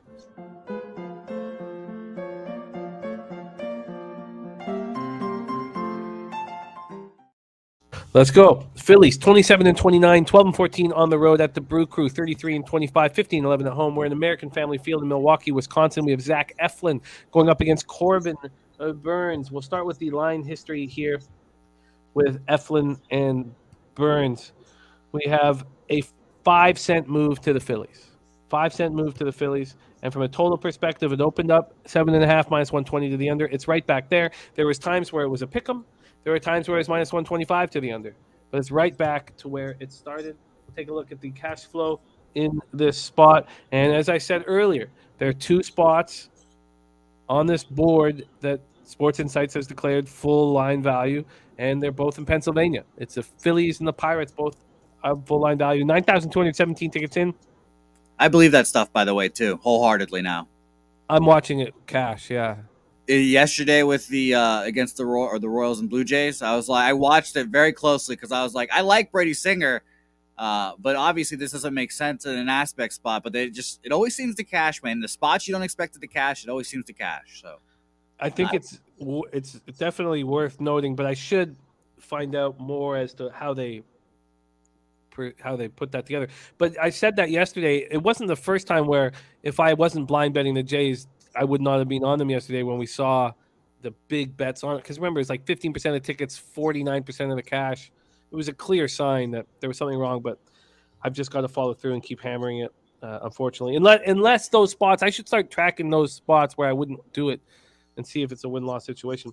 9,217 tickets in here. We have 35% of the tickets, 46% of the cash on the Phillies. Then we have 36% of the tickets and 93% of the cash on the under here in Burns with Eflin. So this is the spot. So this is what I talked about wanting, what we did against the Gray Wolf on Tuesday. You have Eflin coming off an 8-inning, 5-hit, no earned run, 6 Ks, 1 walk performance at home versus the Angels, a 10-0 win. And now he comes, now his next spot is on the road. And I wanted to fade that just because of how it worked on Tuesday. Corbin Burns, 3-3, 2.50 ERA, 0.92 up, 68 in the third, 84 Ks, 13 walks, 9 home runs allowed. Strange that he's allowed 9 home runs at this point in the season, but that K to walk ratio is elite. In his last start, he got touched. 3 2/3, 8 hits, 5 earned runs, 1 homer, 6 Ks, 2 walks at home versus the Padres. Phillies versus righties, 248, 723 OPS. Brewers versus righties, 236, 721 OPS. They both hit righties well. Phillies bullpen, 3.92 ERA, 1.39 whip. Brewers bullpen, 3.67 ERA, 1.22 whip. The pimp slap play of the day is in. I will copy and paste it here. And Julian Cesario up 3K Monday to Thursday. Love that. Love that. Let's start with the big Ragoo here. Phillies, Brewers. Did you move on this? Yes, I did, and I hate to say it. I'm not going to tip my hat. Just hang on a minute. Hang on a minute. So, what are the Phillies doing right now? They are fucking smashing baseballs. They're winning games, and they're whatever happened, with Girardi getting his ass kicked out of Philly. It's been a positive effect. It maybe be a coincidence or whatever the reason is. Baseball is all about the streaks. I'm all about the streaks, and with the Brewers. They've lost 5 in a row now, 7 out of the last 8. So, I guess they kind of climbed back. They're close to 500, but I think they might be just north of 500, just a little bit. But anyways, I like what the Sticks are doing. I know Corbin's a tough out. I know he had a tough outing last time. I think he had they lost that tough game where he gave up the 3-run to Machado in the fourth. But this game almost feels like an under. Same thing with, perfect example we talked about, getting off a good pitcher, on a bad outing and coming back. Eflin, he lost to the Mets in that 8-2, and then he came right back next out and a 10-0 victory against the Angels. So I guess we're back to even. Maybe if you look at that for Corbin Burns, maybe it's a spot playing on for him. Another question, answering that same question. That question is going to come up a lot of times during the season of baseball. So, just by recent looks and what's going on, with the teams and how they're playing, I like the Philly bats. I like what they're doing. I know it's probably a play-on spot for Burns, but until you beat me, I got to keep riding. And I've been riding the Phillies the past couple, 3-4 games, and I'm going to stay with them here. I like the Phils plus a half, minus 110 in the first 5. And I'm going to double up with them. I'm going to take them on the money line the first 5, plus 140. Ooh, exciting. I will lock you in. I'll look for the best prices. That's first 5 plus a half and first 5 money line. Let's hear what Jose has to say about this spot, Phillies Brewers. I think I'm just going to trust Sports Insights, honestly. I really think I am. I mean, that shit cashes, and I'm tired of being on the sidelines for it, quite frankly. I want to see it cash. I'm gonna play safe this, I guess, and I'm gonna take the Phillies team total. You can get a 3 right now at minus 120 and a 3.5 at plus 115 on Bovada. And normally I would pull out my ski ladder for something like this. Yeah. I think Burns for sure can give up some runs here. Dabby Cab talks about it frequently. His slider running over the plate, him giving up home runs, and those home runs have come at home seemingly.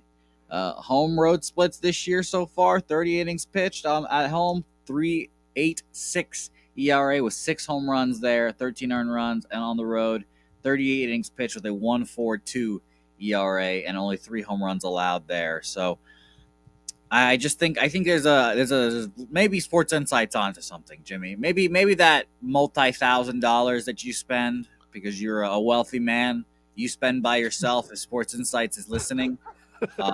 Maybe they've got onto something. Maybe they're onto something. So I'm taking Phillies team total. I think I'm gonna take the 3 and just eat the juice because of how shitty I've been rolling. But like I said, normally if I'm feeling good and I've been hitting a couple of bets, this would be a ladder 3.5, and you just get the 4 and get out of there. Yeah. And so we're gonna ladder this one. No, I'll just take the 3 minus 120. Sorry, let me double check because I think it was minus 120 or 25. Minus 120, yeah. 3 minus 120, please and thanks. Okay, over 3 and minus 120. You're not going to let me do it. Okay, let's lock that in for Say Hey Phillies. I hate the fact that we're against the spreadsheet, but that's just the way our cap works, right? Oh, not necessarily. You got first 5. That's He's true. got That's full true. game, and Right. so it's not necessarily. Ragoo's on the Phillies first 5 plus a half minus 108. First 5 money line at plus 140. Say Hey play of the day number 2 is Phillies team total over 3 at minus 120. And FanDuel has that 3 at minus 110. Thank you, Vipe, my man. Wow, that's crazy.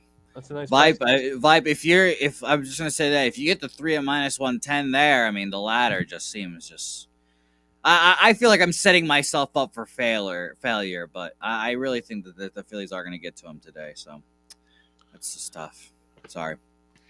Max White says, we talked about these Phillies hitting eventually and firing the manager was all they needed. They got hitters all day. Don Max says, Phillies are just winning games. All I needed to hear was the line value, and I'm on it. It's hilarious to see that, by the way. Joe Girardi, tough luck. You know, it's interesting watching these veterans get canned. Don't let the door hit you. Well, I'll tell you the next one. I keep saying that I'm going to tell people the next one, and I forget to do it during Say Hey plays. The next one's Mike Matheny on the Royals. He's the next one coming. I was mesmerized when I turned the TV on after watching your show, and fucking Joe Madden was out the door. Yeah. I says, man, this guy's got a damn pipeline right to the Angels. That was so funny. That was hilarious. I imagine the timing. It was literally as I was saying that. They're like, Joe, how about you step in our office? How about you come to the office? Yeah, they watched the show. They were like, these guys are right. Hey, I've called some football coaches maybe like a couple, 2-3 weeks down the line, but not fucking minutes. Minutes. That was so funny. It made me laugh too. All right, let's move on to 3:45 p.m. Eastern. Colorado Rockies 24-32, 8-16 on the road. At the San Francisco Giants, 30-25, 14-12 at home. We're at Oracle Park in San Francisco, California. We'll start with the weather over in San Fran. 63 Fahrenheit at first pitch, 6.8 miles per hour out straight to center, and it builds throughout the game. By the end of the game, it's 10.5 miles out to straightaway center. Take a look at the line history in this one. Here we go. We have Gomber and Webb. There's been a 5-cent move to the Giants. A 5-cent move. Minus 270 to minus 275. And this total has not moved at 8 and minus 110. So 5-cent move towards the Giants. Let's take a look at where we have the ticket count. So this is wild. You're like, how could there only be a 5-cent move with Logan Webb at home? So there's 7,527 tickets in. 21% of the tickets are on Gomber. And 88% of the cash. Huge bets have come in on the Rockies. Man. Clearly, models are coming out saying this line does not make sense, especially with Webb not being the dominant pitcher that we saw last year.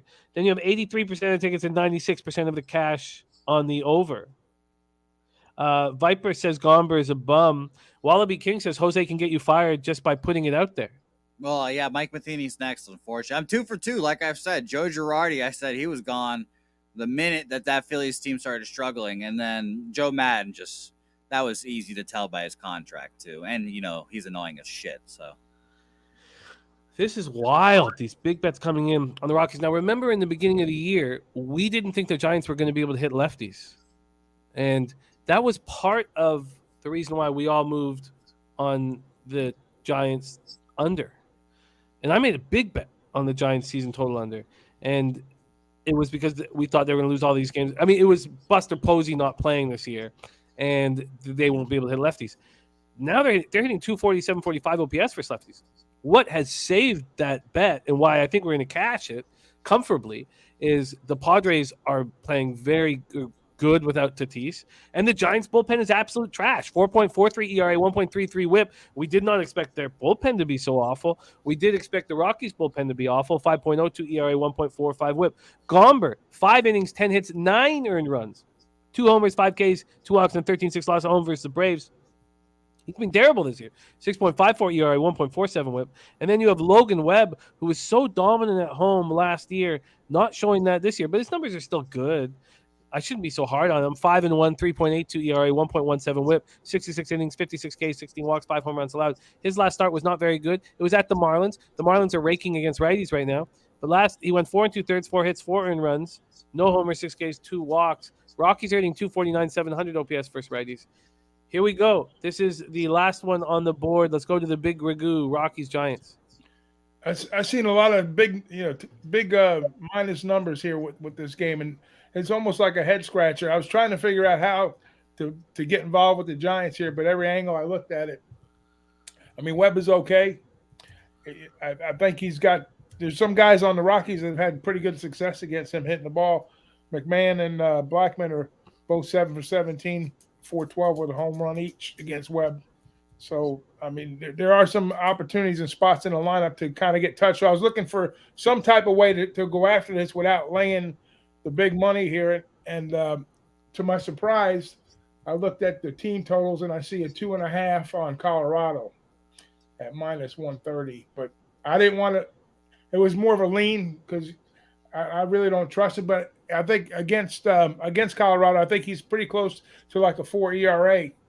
So to me, just that shows a little bit of value. It's juiced at 130, but I probably don't get to the window with it, and I don't want no part of laying, the big numbers for San Fran, even though they might cover by margin. But I don't trust it. I mean, he'll probably get touched. The team total for San Francisco is like 4.5 at minus 130. So, but I think I'd rather take my chances with maybe Colorado putting a few runs up versus laying like 270 with San Francisco here, or even trying to cover a run line, which they probably do that too. But I would lean towards the team total over 2.5 for the low hanging. I think they get 3 runs. How they get it, I can't tell you whether you get 6 or 7 innings out of them. If they get to them a little early, I could see maybe like a 6-3 final, something like that, 5-3, maybe 6-3, 5-3. Maybe lean towards the under a little bit too. Interesting. That does seem like a nice number for the Rockies, with Webb not being his old dominant self. Let's hear what Jose has to say. Rockies Giants.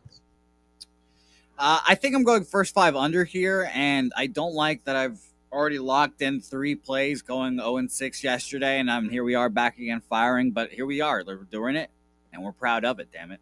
I think that the numbers on Gomber there are an indicator, or the bets at least. It's everyone's starting to realize, look at the splits and like, oh shit, Giants aren't hitting lefties again.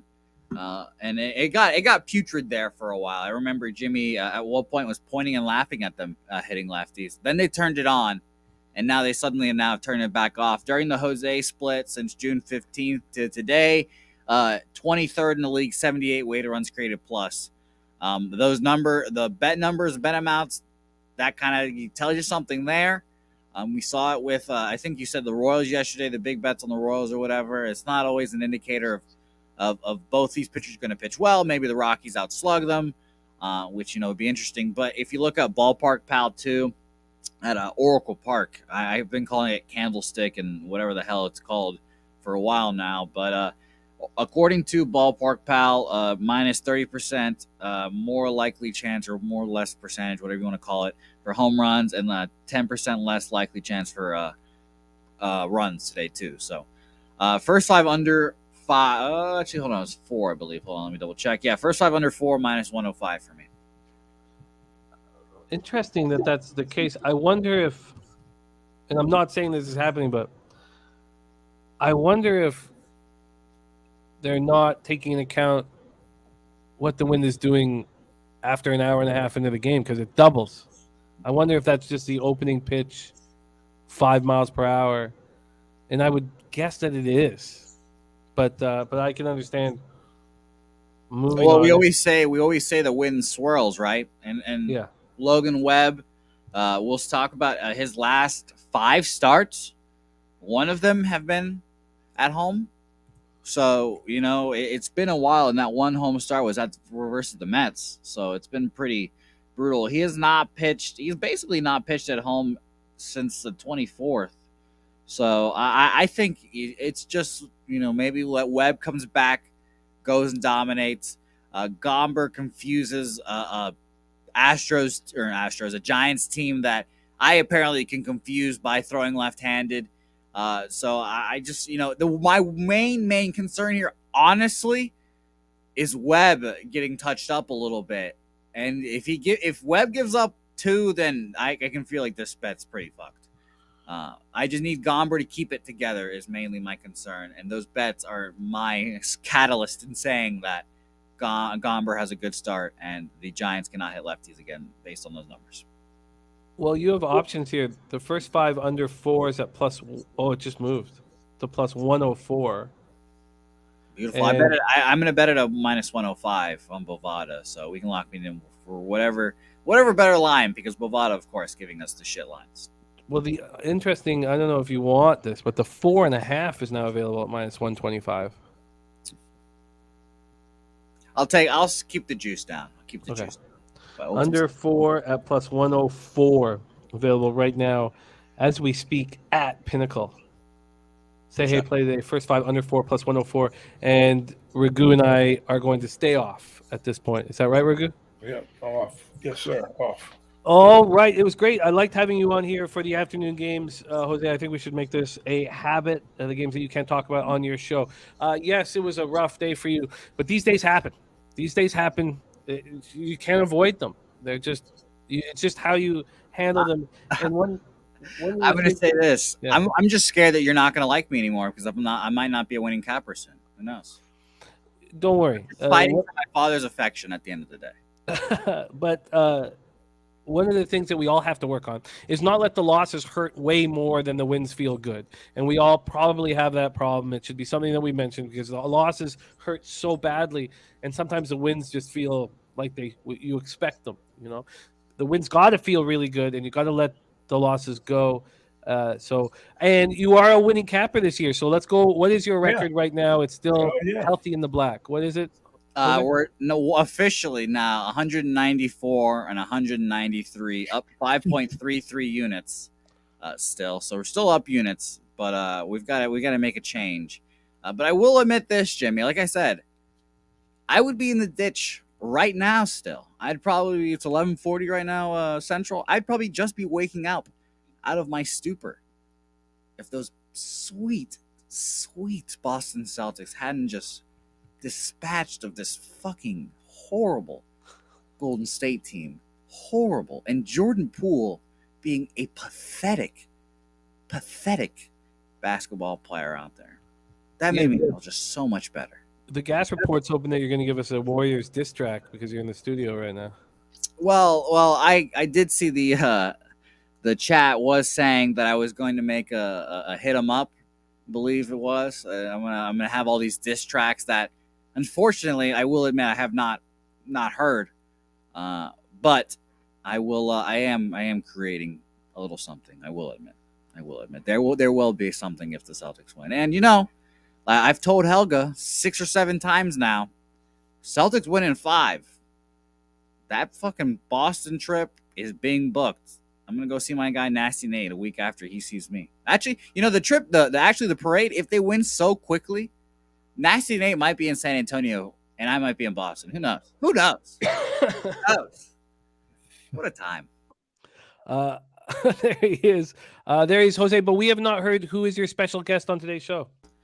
That is the illustrious Bobano. We've got like 4 or 5 games to break down. Very interesting games, obviously, starting with the Miami Marlins, Steven Strasburg return here that you guys are going to be talking about right now. It's going to be an interesting day. Like I said, I've got 3 plays so far. I'll recap them really quickly. White Sox, Dodgers, over 8.5, minus 115. Phillies, team total over 3, minus 120. And the first 5 under, minus 105 in the Giants Rockies game. And yes, Mike M is saying this. That's so accurate. I should be cocky in baseball. I don't know shit about basketball. And look at me now. Look at us now. Champion. Well, not champions. I'm not going to get that far. But we're going to beat them in 5. There he is, Jose Bouquet, proud of his basketball team and no longer calling the sport shooty hoops. Thank God. We move on to 6:40 p.m. Eastern. Washington Nationals 21-37, 12-19 on the road at the Miami Marlins, 24-30, 14-14 at home. We're at Lone Depot Park in Miami, Florida. The long-awaited return of Steven Strasburg, something that the Big Ragoo hinted that he is excited to talk about. And Strasburg, let's see, we have him. He's been hurt for so much of the last few years. In 2020 and 2021 combined, 5.74 ERA, 1.46 WHIP, but he barely pitched. He barely pitched. Now, he threw 6 scoreless innings during a rehab start at AAA Rochester on Friday, and he looks like he's ready to roll here in Miami. This will be an interesting opportunity for him. The Sad Sack Nationals are 21-37 on the season. Let's take a look at the line history here quickly for these Nats. They open up at plus 105. They're now plus 120. So there's been a 15-cent move towards the Miami Marlins, who are raking righties. This total opened up at 8 minus 120 to the under. It's now at 8.5, and it is a pick'em. We'll take a look at the cash, where the cash is 5,674 tickets in. 56% of the tickets and 77% of the cash is on the Nationals. And yet there's been a 15-cent move to the Marlins. That's tricky and hard to calculate. Then we have 13% of the tickets on the under and 68% of the cash on that under. So the market, at least, implying that Strasburg will have a good start. But will Trevor Rogers, who's 2-5 with a 5.80 ERA, 1.56 WHIP, has allowed 8 home runs in 45 innings. His last start was in the thin air in Colorado, and he didn't like it, didn't pitch well. 3 2/3, 5 earned runs, 1 homer, 2 Ks, 5 walks. Marlins, 259, 752 OPS versus righties. Nats just 253, 698 OPS. And the Marlins bullpen has fallen apart of late. Now 4.18 ERA, 1.34 WHIP. Nats bullpen has just been garbage all season long. Take it away, Big Ragoo. Interesting one here, Nats Marlins. Yeah, I was looking my chops on this one a little bit. I love to back the Marlins at home on a team total aspect. But, I'm looking at this. I'm like, you know what? We got Rogers coming in, and he's been leaky. And Strasburg making his first start in an eternity. He's had a history, with success against these, a divisional team. But, we're turning the clock back quite a ways here. So, he did have a good work coming back. AAA, low-scoring game last night. 10-inning, rah-rah game that they come out with 2-1 in 10 innings that the kind of Marlins came back out. Now they get this guy coming back. I don't know how sharp he's really going to be, and this is usually a fade spot for me to go up against, to go against. And we're getting a decent price on the Marlins here. So you think I'm going to bet the Marlins the way I'm talking, but I'm not so fast. I'm going to get involved with both teams, and I think we're going to see runs. The Nats numbers against lefties are not terrible. They can hit. And I think they were like 1 for 17 in that effort the other day, last night. Let's see, 1 for 17. Yeah, the first 4 hitters were 1 for 17, so they put somebody on base. I think he's susceptible. Rogers, he was a Cy Young candidate, a Rookie of the Year candidate, I should say. When he started out with a 2.64 ERA, 7-8 that year. But I think today he's going to get touched up just a little bit here, and Strasburg's going to give up runs. We know that Marlins smash righties at home. I was looking at first. I was interested in the team total over 4.5 at plus 105, but those 4.5s can be tricky in a lot of spots. But then again, I'm saying if I like the team total over, if they do really swing the bats well against him, Strasburg only goes a couple, 2 or 3 innings, and they get to the shitty bullpen that they have. And then, like you said, the Marlins have a shitty pen and they can be touched. This game makes total sense for me for a straight out over at a plus 100. So are you going to double up on the spot? No, I'm just going to go with the full game over 8. Full game over 8. Let's lock that in for you. My apologies. Thank you for catching it, Ragoo. My apologies for giving what the Nats numbers versus righties. That's not. That was a mistake. Let me give you the. Yeah, I want to say like 253 or something like that. What'd you say they were against righties? You might have read the lefties and just said righties. I don't think so. No, I screwed up because you're right. And the Nats have a high batting average. It's funny, but with both lefties and righties, they have a high batting average and no power to speak of whatsoever. Yeah. Nats are hitting 256 which you would think you'd have like what, a 720 at a minimum Like in the middle sixes, right? but it's just atrocious. They have a 677 OPS. Yeah. I mean, so if you go to slugging versus lefties, when they have where they're 23rd in the league with a 348 slugging percentage, when you go to batting average versus lefties, the Nats are 8th in the league. They don't push the runs across. Tricky here. Okay, so and Jay, I hope you heard that. But according to Sports Insights, it's just the Pirates and Phillies that have the full line value. All right, let's get you that over 8 and see if we can get you a nice line here on it. We'll go over the Pinnacle first.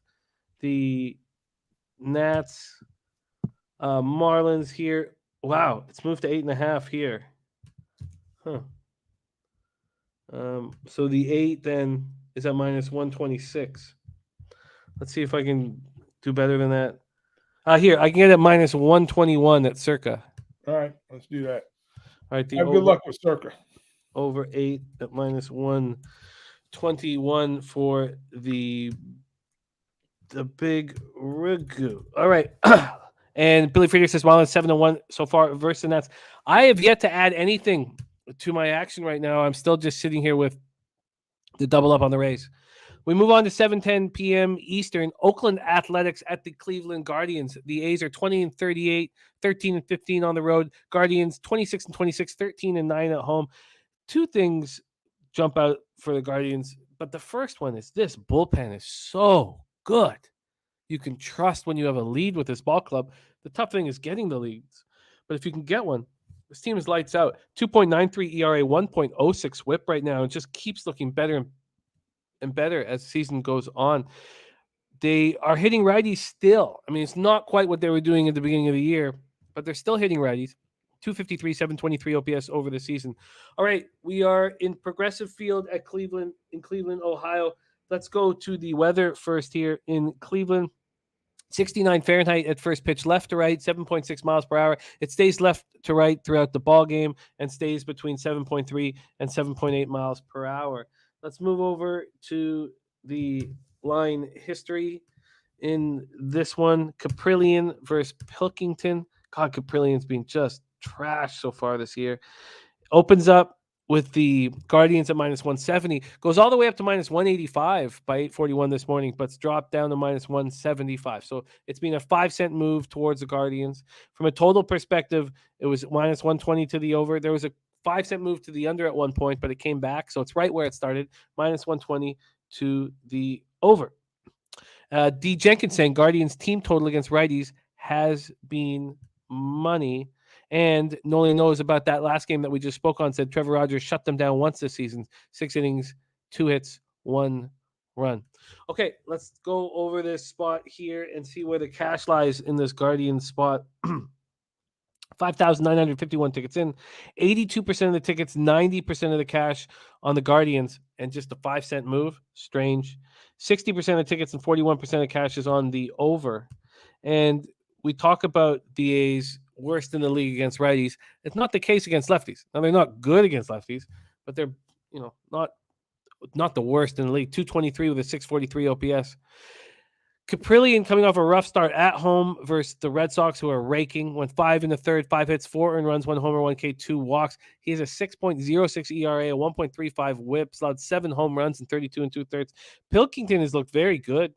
Pilkington 2.65 ERA, 1.59 WHIP. The WHIP is high because he has 10 walks in 17 innings, but he's not getting hit hard. Last out, a win at home versus the light-hitting Royals. He went 5 innings, 5 hits, no earned runs, 8 Ks, and 2 walks.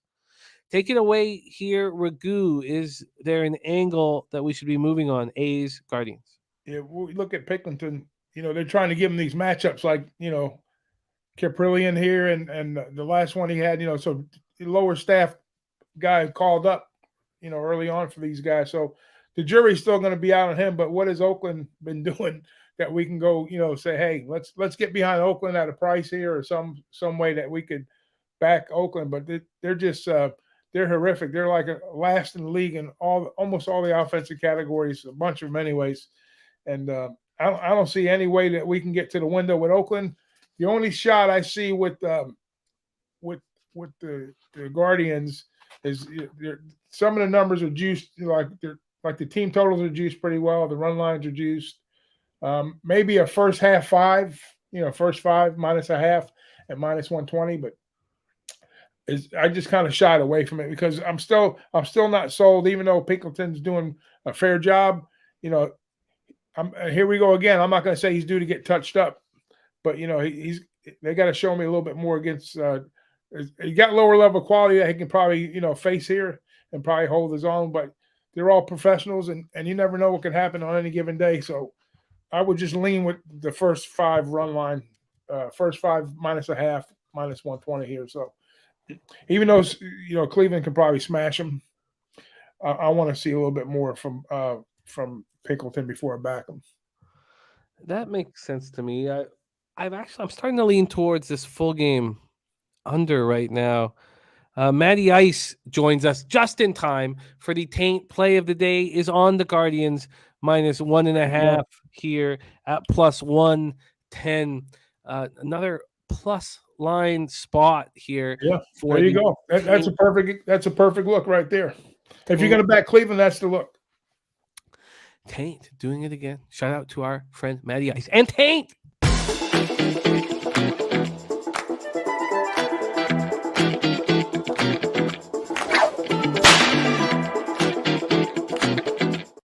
Perfect timing.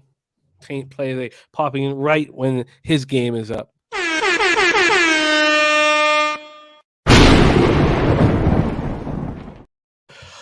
I think that I have been talked into the under 8.5 here.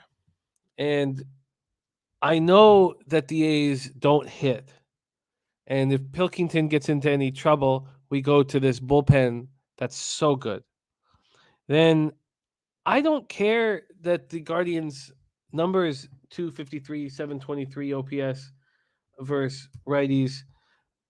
The number is dropping.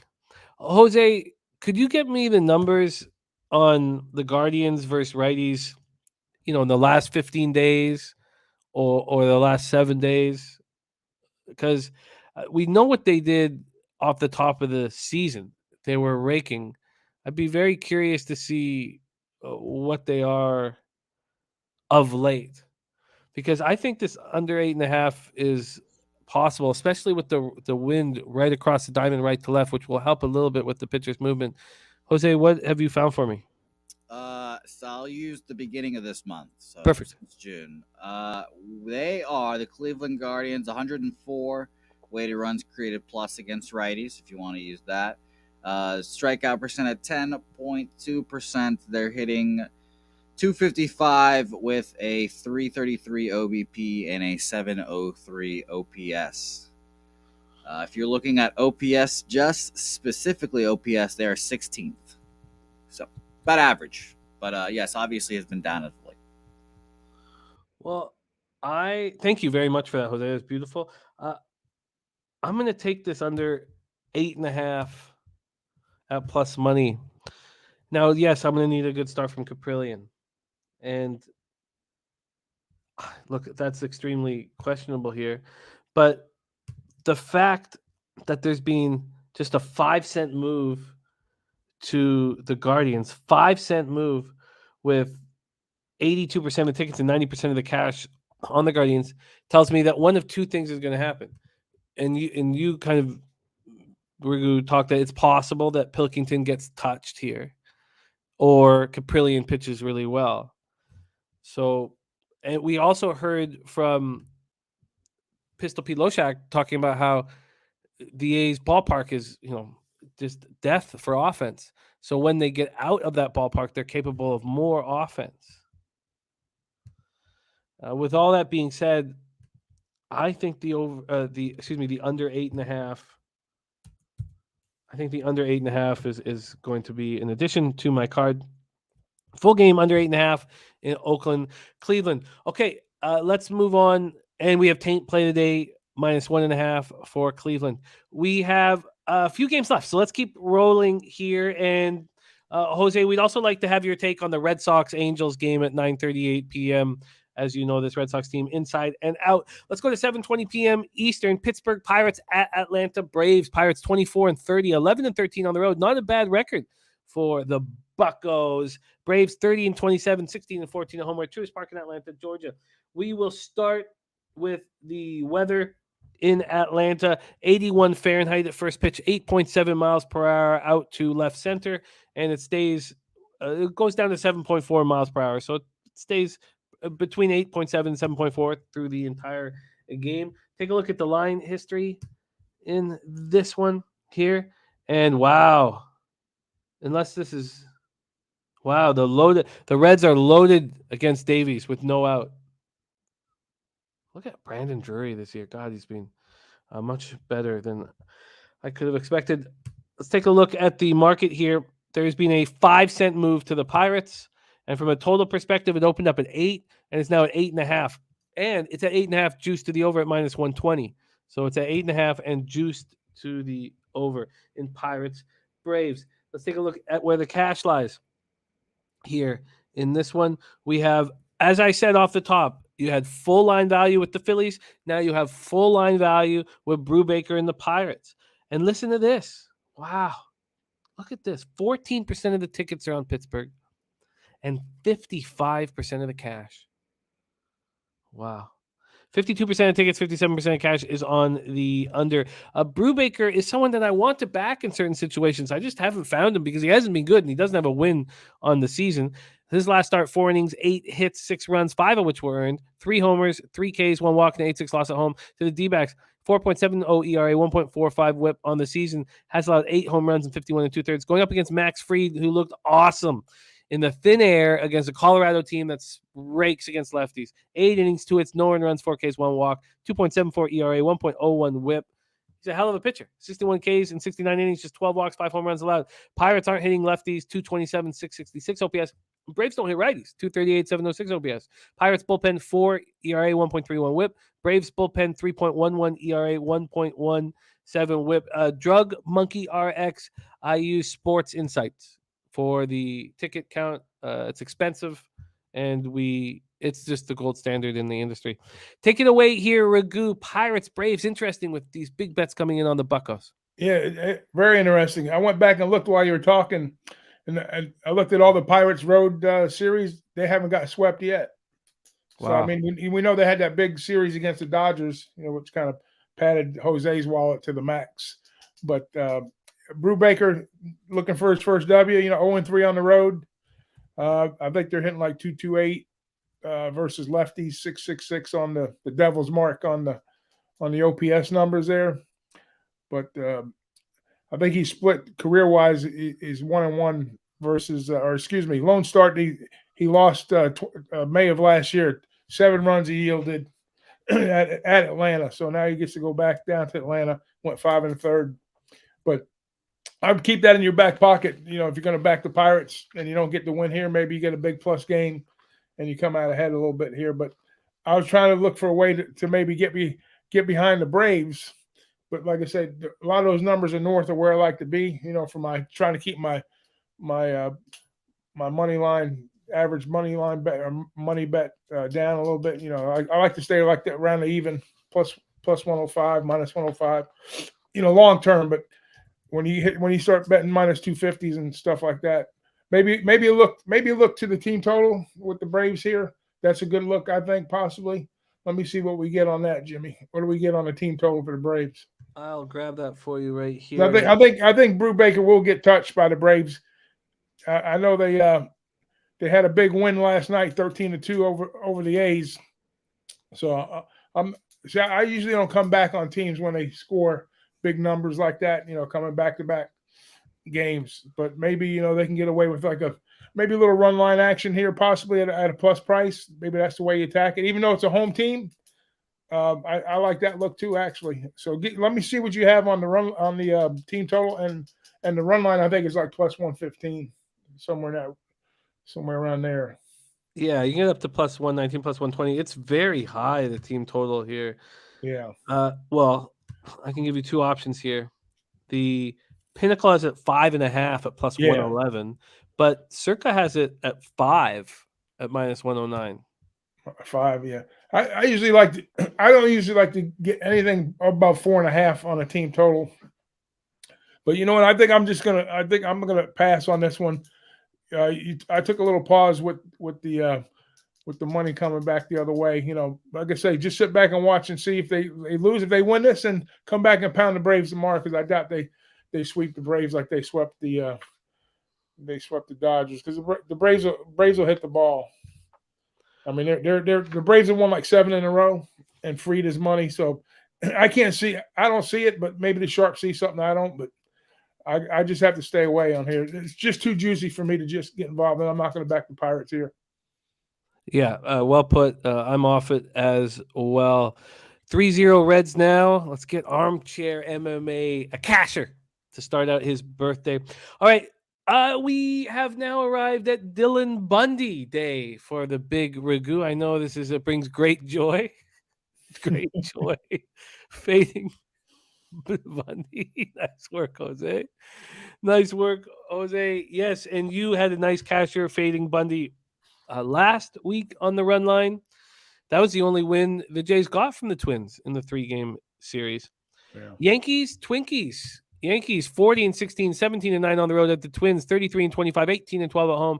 And the Yankees have a lot of history with Bundy, as he was an AL East member for many years. We're at Target Field, Minneapolis, Minnesota. We will start with the weather in Minneapolis. 77 Fahrenheit, 6.1 miles per hour out to right center, dies down to 3.7 by the end of the game. We'll touch on the line history here in this one. Cole opening up at minus 185, now minus 210. Did get up to minus 220 and has come back 10 cents.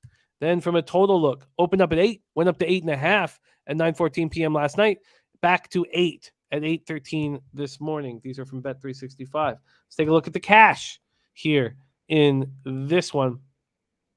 We have 10,566 tickets in.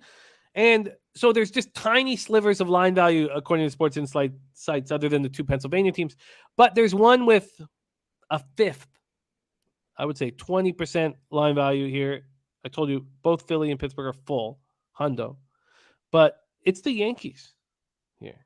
But the betting market isn't believing it, because 26% of the tickets are on Minnesota and 41% of the cash. Then you have 33% of tickets on the under and 83% of cash on the under. So we have 2 pitchers in Garrett Cole and Dylan Bundy. One, Garrett Cole, is who Jose Bouquet wants to fade every day, and Dylan Bundy is who the Big Ragoo wants to fade every day. So let's get Jose back up on here for this one, because this is a perfect spot to hear if Jose is going to fade Cole and if Ragoo is going to fade Bundy. Cole stopped Jose's streak. Jose had cashed 3 in a row, fading any team that was minus 300 or higher. And the streak ended in Cole's last start when he went 7 innings, 2 hits, no runs, 9 Ks, no walks, a 13-0 win at home over the Tigers. Bundy's last start was atrocious, as I mentioned, 12-3 loss at the Jays. He went just 2 1/3, 6 runs, 5 of which were earned. Cole has a 2.78 ERA, 0.96 whip on the season, 81 Ks in just 64 2/3. Bundy, 36 Ks in 42 innings, has allowed 8 home runs in those 42 innings, has a 5.57 ERA and a 1.45 whip. Yankees hitting 248, 753 OPS versus righties. Twins also hit righties hard, 251, 731 OPS. Yankees bullpen 3.13 ERA, 1.18 whip. Twins bullpen 3.88 ERA, 1.28 whip. So we will start with the Big Ragoo. Do you fade Bundy here? Do we fade him? Abso-fucking-lutely, we fade Bundy right here. Without question, especially after last night. The bets are getting – well, here's the thing what happened last night. I'm not going to reiterate. We don't give a shit about what happened yesterday, but a little explanation. We hit the ball last night. We left fucking 9 runners on base in 4 innings. A couple double play balls, and there goes my -1, -0.5 first 5. But anyways, today's different. Okay, so to Garrett Cole, we'll talk about him a little bit. He's the ace. He's the guy, right? But we know about Nestor. We have the surprise resurgence Italian. So there's a lot of pressure off Cole. He's still got to go out and win games, obviously. But I think he's more relaxed. He's finding his groove. And against Twins, the Twins are dangerous. Don't get me wrong. I mean, it's priced accordingly here, regardless. It's a big number. So I think even though you say there's a little value on the Yanks, you know, I'm always weary of the Twins because, you know, they're one of these teams that can come up and bite you in the ass pretty quick, and they're at the top of the division for a reason. But that being said, after the effort, after we had, so we were able to put some runs across last night, and Bundy's had, like you said, he's had history with the Yanks here. He's overall, I think he's like 6.42 ERA, 2-6 overall, 12 starts against the Yanks. I mean, the Yanks eat them for breakfast, lunch, and dinner. I'm on the Yankees minus the over the 4.5, minus the 130. That's probably the highest juice I have today, and also on the run line with high juice minus 125. Unless you find me better, I'll roll with those numbers. I just think today's a good opportunity for the Yanks to kind of put things in order and get a W back in the column and keep that miracle season they got going forward. I'm very interested in moving on the Yanks as well here. I'm going to shop for the team total over 4.5 and the run line. Let's hear what Jose Bouquet has to say about Garrett Cole and the Yankees in this spot. Man. Well, he's got to have some good starts, right? I don't want to. I've got nothing on this game. Truthfully, I'm sure that he'll pitch well in a game that doesn't matter and a team they historically dominate. I just trust Ragoo here. Trust Ragoo. I was on the Yankees last night, and we saw how that went. So, ultimately, I hate to tell you, Jimmy, I've got nothing on this game. I'm not going to fade Kermit Cole tonight, but I will correct you though. I technically am 4-1, and he did start off. You're right. He did start off the 300s because he is a loser and a bum. But I was distracted while Ragoo was talking, and I'm distracted as we're doing this right now because I've gotten some requests, and I try to fill out the request as quickly as possible. It turns out, Jimmy, I don't know if you know this, there are multiple Bundys that have graced this earth. Ted is just one of them. We also have King Kong as well. Kong Bundy. So shout out to Dylan, King Kong, and Theodore. So, and by the way, Jim, I told you I'm going to trust the line value. I'm going to roll with the Pirates today in a form or fashion, and I'm going to do it, Jim. It's going to be great. I can't wait, and I think it's going to be a team total look. I'm not going to have the balls to do the money line, but I am going to move on the Pirates on a form or fashion. Okay. Well, do you want that to be official here for the show, or are you going to... Let's shout that out, say hey, because I think that's a Pirates game is during 5:30 or after 5:30, so I'll talk about it then. But yeah, you're gonna make me raise it here, Jim. You're gonna make me raise it. I want to hear. Okay, let's hear it. Hey, Jose, you're not fucking distracted, my man. You're out there working, putting them awesome graphics up. That's not a distraction. Well, I mean, Ragoo, when you're a world-class Pirates fan as of 2 weeks or so, like me, you just have to let the people know that if they keep slandering the Pirates, you keep saying you're gonna bet on the Braves, Ragoo, I'm gonna have to raise it.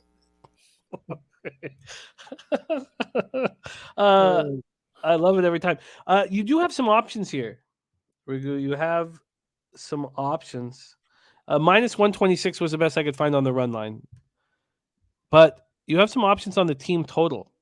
Would you like the team total over 4.5 at minus 134? Or would you like the team total over 5 at minus 103? Ooh. Over 5, huh? Well, you know what? If I get the 4.5, I need 5 to win. So you know what? The worst I can do is push with a 5. So I'll take a push. If they touch them up for 8 or 9, which they can do, let's roll with that. Let's do that. Just in case their bats are a little sleepy. Their bats weren't sleepy yesterday, man. They were fucking hitting the ball. They just couldn't. They had inopportune spots where they hit some double plays and they didn't push the ball through the infield and whatnot. But anyways, yeah, let's go for a Yankee explosion today. Let's take the 5. Keep that average bet line down. You do have a plus average line on the show here. And Sammy Calmer found you the minus 122 on FanDuel. Beautiful stuff. And Fanatical Jim, pure fade of Vasilevsky at MSG. Ooh, I can't wait for this game. I think that Vasilevsky is going to shut down the rain. I can't wait to watch the game. I'm so excited about this hockey game. I'm not usually this excited about, I don't know, Eastern Conference Finals, 2 teams that I'm, not high on. I'm just so excited. I just love the hockey. I think the hockey's been so much fun to watch. And I love Kucherov stepping up the way he is, and I love Zibanejad stepping up the way he is. Two players that are now in my top 10. Fun to watch, man. Yeah, it's so. And then these two Russian goaltenders that are so spectacular. It's just extremely enjoyable. But you know who I keep going back to this. The teams that win cups have their bottom 2 defensemen and their bottom 6 forwards stepping up. And who scored that big first goal, that enormous first goal? Patrick Maroon, and Bogosian is the one that goes all the way down that side and then with a gorgeous move to the front of the net. Like, it's too much fun. Okay, so I want in on this. Yes, Jim, yes. I hate to break it to people. Yeah. There's another Bundy. And I just learned about this Bundy. Oh. I thought by the name of this person, I assumed he'd be fat. But no, it's just Al Bundy. It's also Al Bundy. Oh, I like that. That's really good. It is also Al Bundy Day. That's the best one. There it is. I don't know. I did not know who Al Bundy was until keep that one handy. You didn't know Al Bundy was, Jose? No, until 2 seconds ago. That's the first one that comes to mind, man. Yeah. What about Ted Bundy? Yeah, Sammy Comer says Ted Bundy. Well, Theodore always has a place in my heart. You know that. Of course. Yeah. Yeah. Come on. I mean, look at him. Look at his smile. Yeah. Ted Bundy's been used. Yeah, that was Ted Bundy. Yeah. He needs a knife in that hand instead of a ball. Well, if this this show is PG-13, we obviously are for the kids on this show. Yeah. It would be actually just a severed woman's head, but I don't know. Yeah, you're right. Let's not do that. That's not good. Would Dylan do that? No, he wouldn't. He wouldn't. Can we get Al Bundy up there one more time? That's a highlight of the show for me. There he is. Was it Polka High? I can't even remember where he was a football star. I want in on the Yankees. I'm just not sure how I will have to bet it. So I'm just going to take a quick look here at what I would have to do. I imagine that the first 5 would have to be on a -1 line. And I would like to see the price of that first 5 -1. The first 5 minus half -140. First 5 minus. So it'd be minus like about 102 for the -1 line. I'm comfortable with that. And then the run line at -1.5 is -125. And I give you a -120. Oh, no. I give you -122. Thank you. I like that. I'm going back to the well with the Yankees here and Bundy to get touched. I like it. Okay. Johnny Gonzalez says, how do you take the first 5 -1? You use our -1 calculator. So you take the first 5 minus a half and first 5 minus 1.5 and use the -1 calculator. If anybody needs a -1 calculator, it's very, very important in NHL and MLB. It's probably most important in MLB, in all honesty. But here you go. Anyone looking at it here? Polkai. Thank you, Billy. Why is it Polka? Polkai. Thank you. Okay. And Nathan Turner says, how is Bouquet going with 0-3 pitcher? This 0-3 pitcher was their opening day starter, right? He's their number 1, JT Brubaker. So there's the run line. Okay, I like it. We've got 2 games left on the board before we put a bow on this. Let's move on to the next spot. It is at 8:10 p.m. Eastern. Baltimore Orioles 24-33, 9-18 on the road. At Kansas City Royals 18-37, 10-19 at home. Kauffman Stadium in Kansas City, Missouri. Jordan Lyles going up against Bubic. Lyles was supposed to pitch yesterday. He's going to pitch today. He's 3-4 with a 4.50 ERA, 1.48 WHIP, 62 innings, 54 Ks, 19 walks, and 7 homers. And Johnny says, damn, his book doesn't let him take first 5 -1.5. That's too bad. It's the first 5 -1s have actually been quite good to me this year. Last start for Lyles, he went 5 innings, 9 hits, 5 runs, 4 of which were no homers, 3 Ks, 2 walks, and 7.6 extra inning loss to the Mariners. Bubic coming off a great start, 6-0 win at home over the Astros, went 5 innings, 5 hits, no runs, 3 Ks, 3 walks. We talk a lot about Singer on this show, but Bubic, I think, has a high upside. Now, he's had a terrible start to his season, and he was sent down to the minors, but I believe in Bubic. A 9.33 ERA, 2.07 WHIP on the year, and the Orioles don't hit lefties. And I have a vividness bias of them hitting lefties hard because of the last 2 years, but it's not the case. 222, 639 OPS. Royals first righties, 237, 663 OPS. Orioles bullpen being so good this year. 3.11 ERA, 1.23 up, having converted 10 of 15. The Royals bullpen being atrocious. 4.86 ERA, 1.53 WHIP. Let's just take a quick look at both the line history, the weather, and a third thing, where the cash is. It opens at 80 Fahrenheit, 7 miles per hour out to left field, goes down to 5.3, always out to left field. The line history in this one opened at a pick'em. It is still there. The total opened up at 9.5 at the pick'em. There's been a 5-cent move to the under, so not much movement. Let's talk about the cash and see if that is the same. 6,405 tickets in. You have 22% of the tickets, 30% of the cash on Bubic. 59% of the tickets, 51% of the cash on the under. I would like to back Bubic here. I didn't realize this is something I wanted to do, but I think I've talked myself into it. Take it away here, Ragoo. Orioles, Royals. Yeah, that could be the only look for me too, Jimmy. First, I looked at it, I'm like, well, I'm seeing that it's basically a pick'em game, more or less. And the Orioles, the only time I like to back them is when they're at home. And like you said, Bubic, with the rough start, pitched a little bit better. Baltimore not hitting lefties, and I've seen some success on the Royal side going up against the other way here, in that spot. So I think the pitching matchup favors Bubic here. I mean, I didn't get to the window here, but I think you might get a little bit of value here on the Royals if there's such a thing in this particular spot. I mean, Lyles, they have hit Lyles in the past, and Bubic, is that an aberration? Like we said, his last start was pretty good, so we'll see if he falls back to the mean or kind of picks up from where he left off here. So the only look I would have here is backing the Royals at home at basically a pick'em.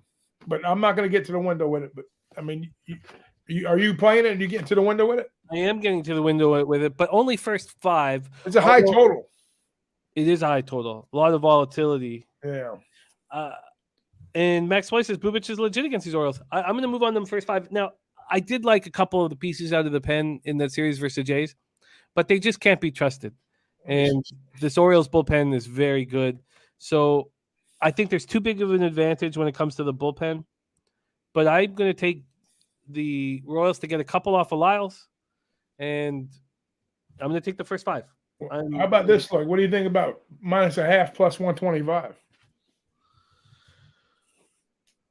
Wow. Or pick I up, like it. It's -110 basically for the first 5 is what my book has. Yeah. Huh. I'm going to think about that more. I will be moving on the Royals first 5, but I did not expect that until I talked it out. Let's go over this last game on the board. 9:38 p.m. Eastern. Boston Red Sox 30-27, 17-13 on the road at the Angels, 27-31, 15-16 at home. Who would have thunk 2 weeks ago we'd be looking at these records? The Red Sox are rolling. The Angels have fired Madden. The devil. You got to feel pretty good about your Boston Red Sox, Jose. Of course, never a doubt. And Slick Nick Pivetta has come on this You guys hate him. All you Canadians fucking hate him. You guys fade him every opportunity you get. You, Sure. Bobano, both of you guys. Sean, what's happening, my man? Nice to have you in the chat. Dad Fence said, should Kiermaier batting 2-8 be the leadoff? I think that you have to give Kiermaier the benefit of the doubt. I know we're over a third of the way into the season, but he's the heart and soul, and he's the longest tenured player, and you have to give those guys the benefit of the doubt. He might get a statue. He very may well get a statue out there. It's crazy. He's been there forever. He's Mr. Tampa Bay Rays, right up there with Evan Longoria, who I fucking hate.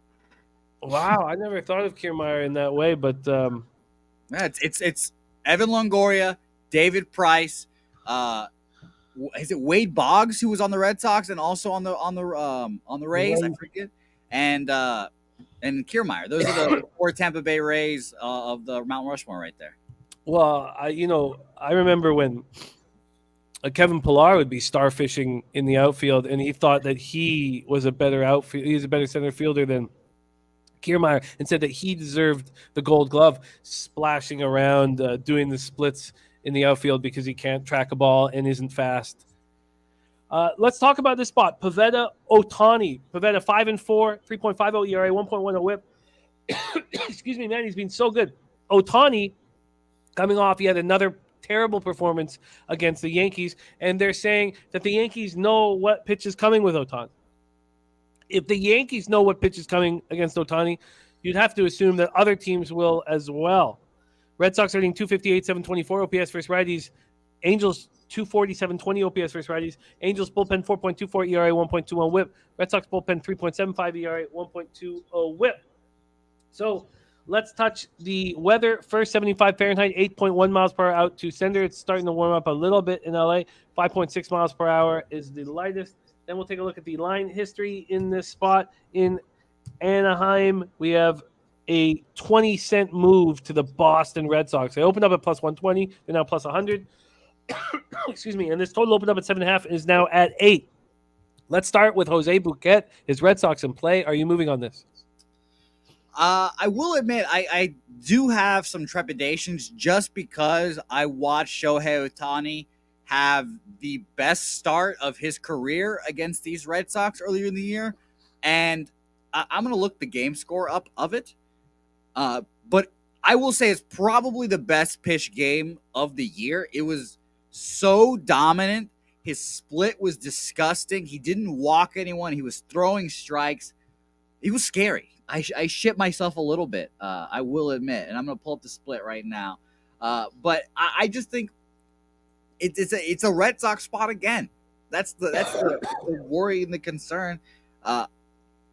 They've lost now, I think it's tied for the most games in a row in Angels record history, or franchise history. I don't know if they've tied it or broken it already. I said throughout the week that the Red Sox needed to take 3 out of 4 of these games just to win the season series. Well, I don't think the Red Sox have to no longer worry about that, just because I don't think these Angels are going to come back up. I think we said earlier this year, you cannot bet the Angels right now. You just really cannot. And the money I saw earlier today is plus 105 for the Red Sox. And then beginning of the show is at even money. Not surprised it would be like minus 105, minus 115. I haven't looked at the line yet. But I just don't think you can back the Angels right now. They've just found ways to lose games. The Red Sox winning back-to-back 1-0 games since first time since 2006. I lost money on that game on the over and the over on the team total over 4.5 for the Red Sox. So pitching right now is just not the issue, I guess. There's just a vibe, a funk around this squad. They tried the change all of our walk-up songs to Nickelback, and that didn't work out yesterday. So I really cannot get behind this squad. Oh, a new record. There we go. So yeah, I can't do it. I can't do it. And I've said this a couple times now, but when Joe Madden got fired, you had Phil Nevin replacing him, who the Yankees let walk, and now the Yankees are thriving after him and a bunch of other assistants have left. Is that a coincidence? Do you really think this guy is ever and should have ever been a manager in baseball? I understand that managers in baseball really don't do much, but I've seen with my own 2 eyes the first game when Garrett Whitlock was on the bump, for example. He was struggling, noticeably limping too, which like I said, he'll probably go on the IL here soon. He was limping and such. 2 guys on for the Angels, and for some just stupid reason, Phil Nevin puts on a double steal, the guy on first and second, and Garrett Whitlock just picked off the guy at second base. Or going to second and third, no problem, no sweat, and got him out of the inning soon after. It's just not a good team right now. No good vibes. No Mike Trout. No Jose.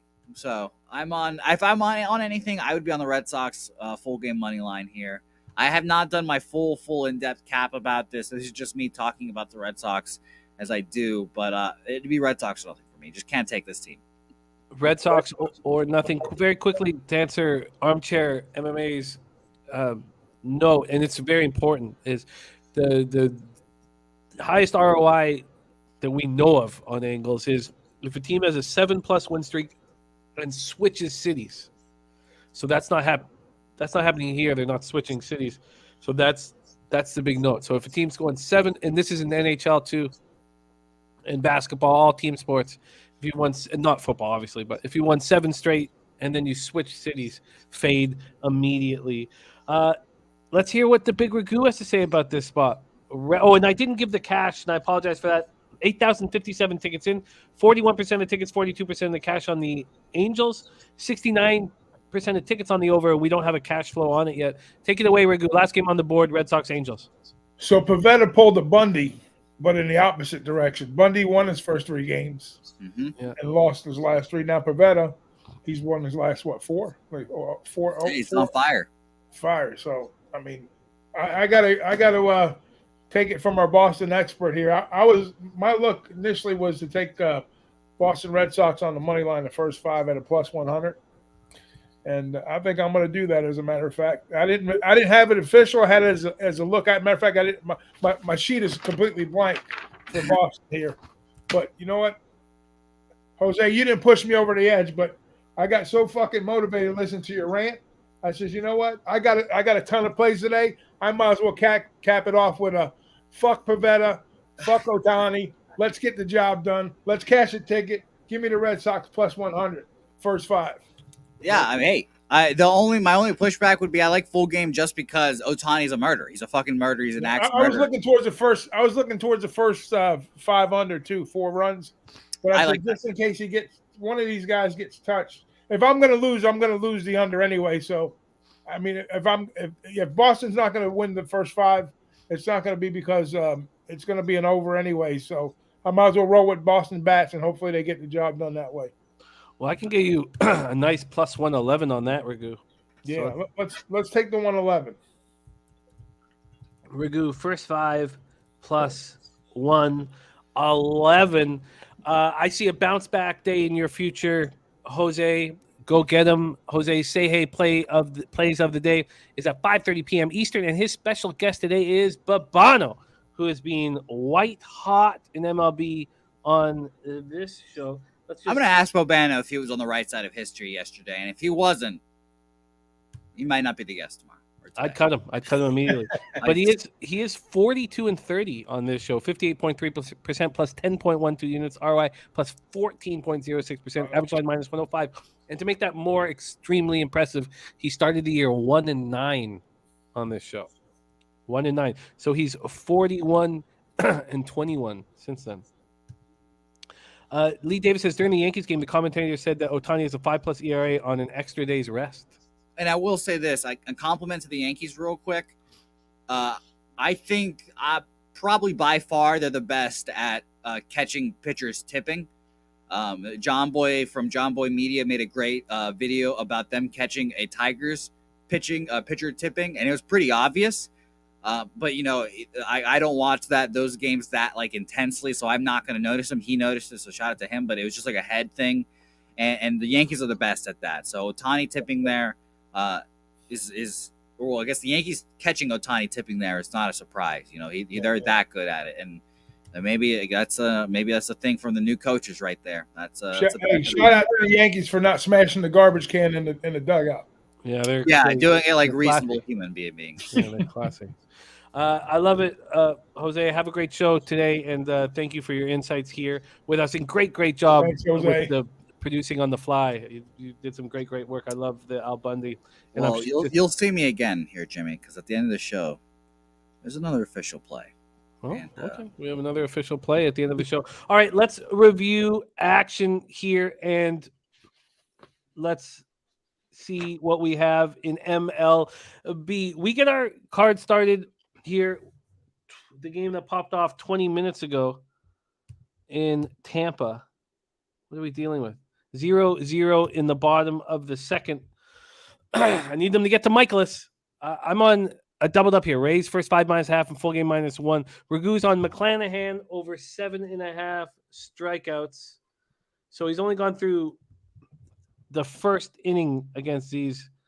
Oh no, he's gone 2 innings now against the Cards. 2 innings, 3 Ks. You are well on your way. Let's go, baby.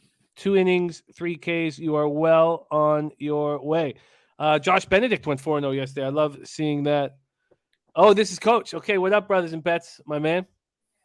Okay, Rays first 5 -1/2 for Ragoo at -107, and you have the McClanahan prop. Ragoo is on Cease over 2.5 walks at +100. That game pops off in 39 minutes. He's on the Dodgers -1.5 at +135. And the Say Hey play of the day is the over 8.5 at -110. And AM barbecue sauce titty play of the day is Dodgers money line. I'm off that one. Ragoo's on the Phillies first 5 +0.5 at -108. And the first 5 money line at +140. Doubling up on the Phillies first 5. Say Hey play of the day number 2 is the Phillies team total over 3 at -110. And that's going up against the Ron Crawford. Not really going up because Ron Crawford's spreadsheet play of the day is full game on the Brew Crew. Jimmy Gomez is on the Reds game over 10. He's off to a nice start there. He's on the Red Sox money line, the Rays run line, Cleveland run line, Phillies money line, and Yankees run line. That's for Jimmy Gomez. Say Hey play of the day number 3 is the first 5 under 4 in Colorado, San Francisco at +104. First 5 under 4 at +104. Ragoo is on the full game over 8 in the Nationals Marlins spot. That's Rogers versus Strasburg. The under 8.5 is my first edition on this card in Oakland, Cleveland. I'm on the full game under 8.5 in Oakland, Cleveland. And Taint play of the day is Cleveland on the run line. That is the Pilkington Caprillion start. Then at 7:20 p.m. Eastern, Pirates Braves, we stayed off. Ragoo's on the team total over 5 in the Yankees game and the -1.5 at -122. And I'm coming in on the Yankees. I'm joining him on the Yankees. First 5 -1, full game -1.5. I will be betting that after the show. Then we have my final edition on the card. That is the Royals first 5 at -110. And Ragoo's final edition on the card is the Red Sox first 5 at +111. That is Ragoo's action. There's Donut Silks in the house. Great to see you, my man. Big Ragoo, love capping with you. It is a treat. You're off to you've turned the season around. You didn't have the best start, but now you're sitting healthy in the black, 21-18, 53.8%, plus 3.26 units, ROI plus 8.36%, average line plus 102. And if you go to Game 6 in Tampa, please give us a couple picks and a couple. I definitely do that. Sweet. I'll let you know. I'll message you. I'll let you know what's going on. But I'll see you Saturday, anyways. Yes, Belmont Saturday. Can you give us a hint of where you're leaning for the Belmont Stakes? It's very difficult. Yeah, you know what? It's going to be a real interesting race. I was looking, just not right from the jump, but just looking into something.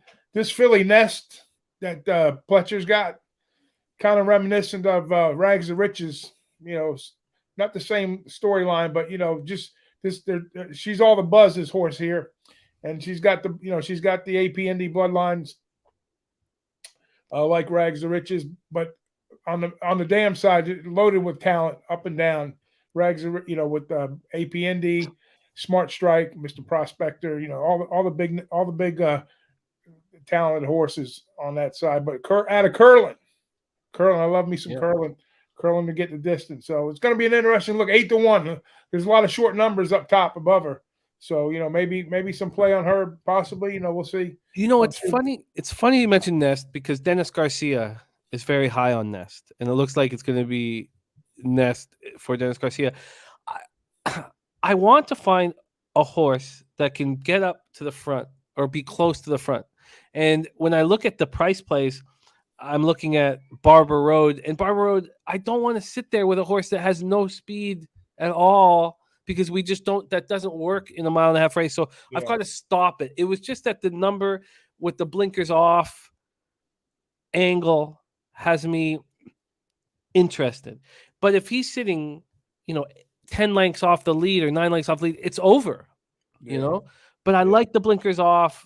And Rosario, I said that he owes me money, and our horse chat said, no, he owes all of us money. He owes everybody money.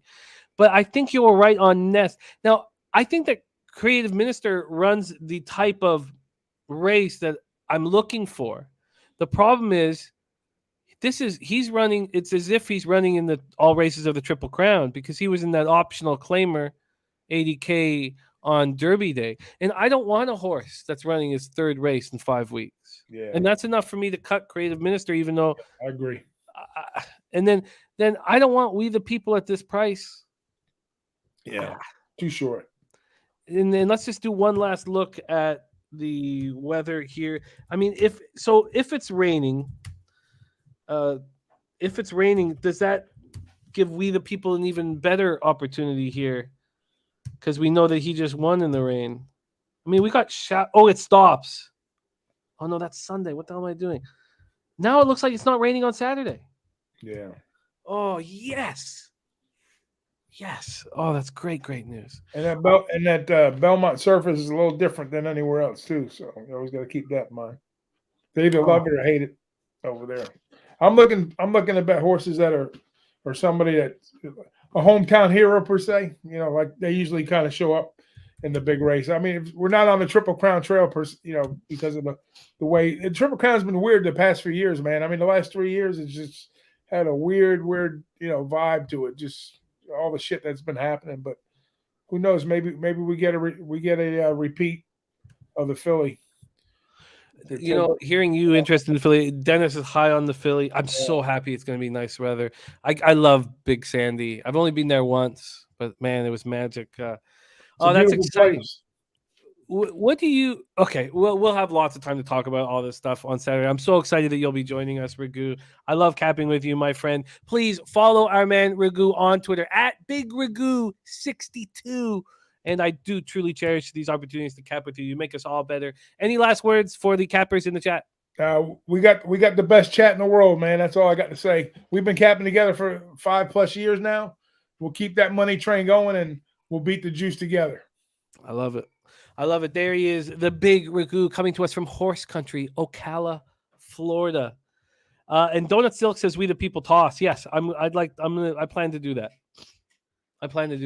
I'm excited. So Okay. Well, we have the nightcap show tonight. Maybe I'll jump on so we can talk a little horses. We have Razor Sharp. We have Cash It Fridays. I'm definitely going to jump on so we can talk some horses. And then Saturday we have our big Belmont Stakes show, and they all day long. And Noli Note says, "I'll see you in Vegas, Ragoo." I love that. Sun Dizzle, what's happening, my man? It is great to see you. We love you. And Jeffrey Moore says $50 free bet on Mo Donegal.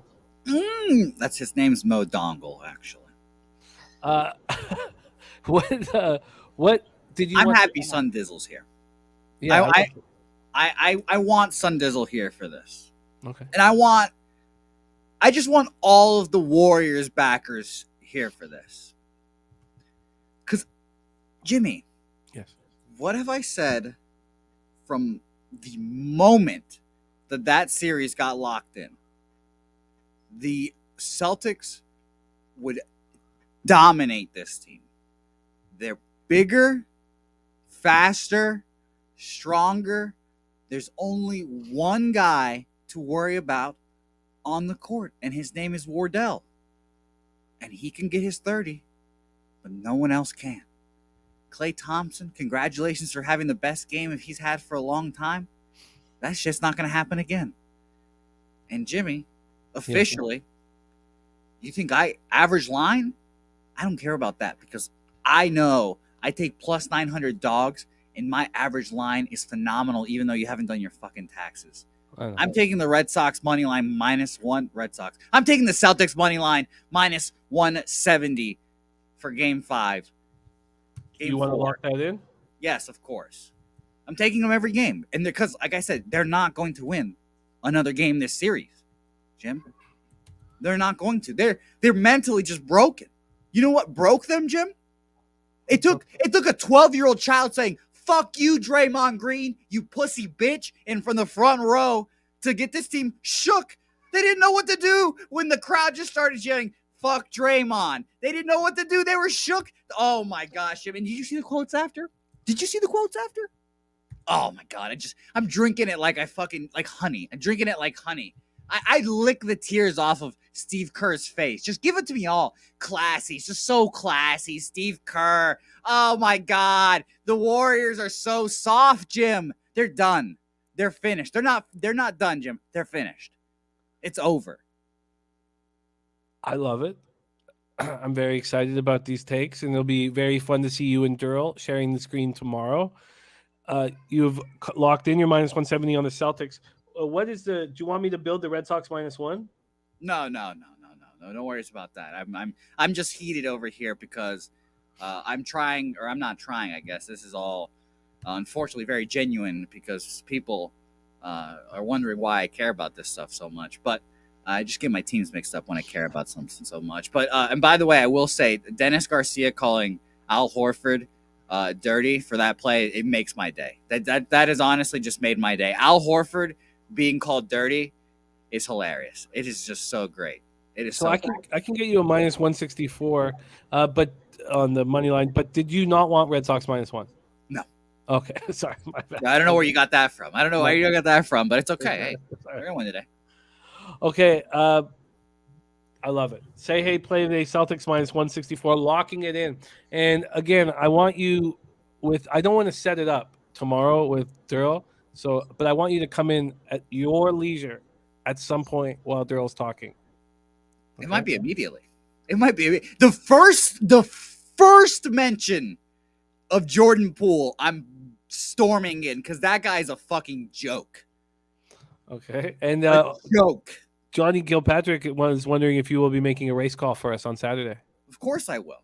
Okay, it's my job. It's my part-time job, John. It is. I can't let the people go without a call. I can't do it. And Jim, yeah, you know, I might say this: Game 5's on Monday. That might be the end of the series, Jim. Imagine if we win, then you won't have me Tuesday. You won't have me Tuesday because I'll be in Boston dancing because the Celtics are going to win the championship of the National Basketball Association. Can we get a new video of a steak video of Daryl giving out steaks? Oh, Daryl. Yeah. All right. There you have it. Great show today. We have CFL action. I'm on the under 48. Gogster's opening his season with a teaser over 40.5 and Stamps plus 3.5. Not me. I'm on the under 48 at -110, and I have cashed 12 of my last 13 CFL bets, even if it has been a year since it happened. Then in NHL, I've made 3 bets. Ron Crawford's spreadsheet play today is on Tampa. I have made 3 bets. I'm on the Lightning -1 at plus 123.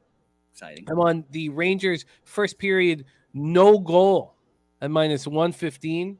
And I'm on the Lightning -1 at plus 133. So Jimmy, if I told you on that no goal, you wouldn't call me swine, right? No. Say that our bet's immediately going to lose, right? No, not at all. I know it was wild when those two did that. That caught us all by surprise. He called me, Jimmy, quote. He said, "Jose, you are a stuck-up little bitch. Don't tail my play. You fuck." And then I said, "Gogster, of course I'm going to tell you. You're the best hockey capper I know, Gogster." He said, "No, please, no." And we won anyways. I mean, it's just crazy to me. I've never seen that side of Gogster. Mr. Gogster's on no goal first 10 minutes at -104 and the first period draw at plus 150. Billy Friedrich says Tyler Molly dealing today. I wish I had God, I just can't figure that. I can't get that guy right. I didn't fade him at least. In MLB, one last time, Mike M. Pimp Slap play today is Arizona, first 5. So Molly's dealing. He's not liking that. Then we have Rays first 5 -1/2 and full game -1 for me. Has anything happened in this? No, it has not. Now we're through 3. Damn, Michaelis is dealing as well. McClanahan over 7.5 Ks for Ragoo, and he's got 5 Ks through 3. Nice job. Let's get that. Then Cease over 2.5 walks at plus 100 for Ragoo. Dodgers -1.5 plus 135. Say hey play today number 1's the over 8.5 and Dodgers White Sox. And barbecue sauce titty play today from AM is the Dodgers money line. Ragoo's on the Phillies first 5 plus 0.5 and the Phillies first 5 money line. Plus 140 and -108 respectively. Say hey play today number 2's Phillies team total over 3, but Ron Crawford's spreadsheet is on the Brewers full game. Say hey play of the day number 3 first 5 under 4 in Rockies Giants. That's at plus 104. Ragoo is on the full game over 8 in Washington Marlins. I added the under 8.5 in Oakland Cleveland. Matty Ice Taint play today's Cleveland -1.5. We've stayed off Pirates Braves. Ragoo's on the team total over 5 -103 in the run line for the Yankees. I'm going to add Yankees first 5 in full game. I'm going to have to do first 5 -1. Then I'm on the Royals first 5 -110, and Ragoo's on the Red Sox first 5 plus 111. And Jose has locked in the Celtics -164. Put it on the board. Nice. That is our show for today. We've got nothing without all you guys in the chat. Piker. You wore that green for a reason, right? Say what, my man? You wore that green for a reason, right? For your Celtics? I mean, come on. I should have worn it tomorrow. Now that I think about it. You going to be on the Celtics?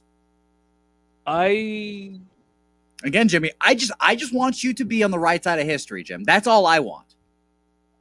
Like I said in the video, I hate when my friends lose money. I don't like seeing that personally. I know you do. I have some interest in the -4. Do you think that the dagger is in? Do you think that it's over? Do you think that you've broken the spirit? Well, again, Jim, I'll say Draymond's going to come out hot again, by the way. He's going to come out super hot next game, but I assume the whistles will be tight in Boston. But I'm going to say this, Jim, and I'll keep saying it. Let's line them up. Let's pick guys on a team. Stephen Curry's first pick. Next 3 picks are Celtics. Smart, Tatum, Brown go before any Warrior. Hurts. Son Diesel says I'm wearing it because I'm soft. Hurts, man. Well, I am admittedly softer than baby shit, and I wear green all the time. So I guess, that hurts. But shout out to all you guys. AOD, Sun Dizzle, Diesel, Real Deal Prime, HD Tube, Piker, Billy Friedrich, Achilles Paris, 420, Jimmy Gomez, Josh Benedict, Donut Silks, Armchair MMA. Let's close with him. Happy birthday, Armchair MMA. We love capping with you. Have a spectacular day and have it start off just a great, great year for you. We love you here. Thank you for all the insights and input you put in our chat. We love it. So big happy birthday to Armchair MMA. Let's go out there and get the fucking cash. Did you guess his birthday right? You were 1 for 1. Tell me. So I must have been way off. Oh, Armchair. Come on. Let's dox you. Give us your information, your address. He must be much younger than he must have taken offense. I think he's like 27. That's going to be my guess. I don't know where you pulled out the 42 card, but hey, whatever. No, you guessed the first one right. That's all that matters. I know. For whatever reason, I thought the armchair was a sign that he might be older. Sure. I used the armchair as maybe that was a mistake because he didn't answer. Maybe he doesn't. Maybe. But shout out to Diesel, by the way. Diesel offering me a place to stay in Boston too, and I just looked up tickets, by the way. I cannot get into Boston earlier than the 9th. Or sorry, excuse me. I cannot get into Boston because the 9th is today. Oh, he was 32. Oh, 32. I was way off. I was 16 years off. Well, but basically, it's going to cost me $700 to go to the parade. And worth it. How much money are you going to make off them? Not $700 fucking dollars. I'll tell you that. I'm a recent college grad, Jimmy. Sorry, guys. The bankroll management is trying to stay tight. I'm not making out of my tax bracket bets with my bookie. Oh, look whose birthday it is as well. Johnny Gilpatrick's birthday. There we go. A little Boston action for you. Well, with that last name, of course he's Boston. Fan says, how did you guys go 3 hours on today's card? It wasn't easy. I will admit that, fan. When I woke up this morning, I thought, is today going to be like an hour and a half show? I was wrong. So yeah. It's great.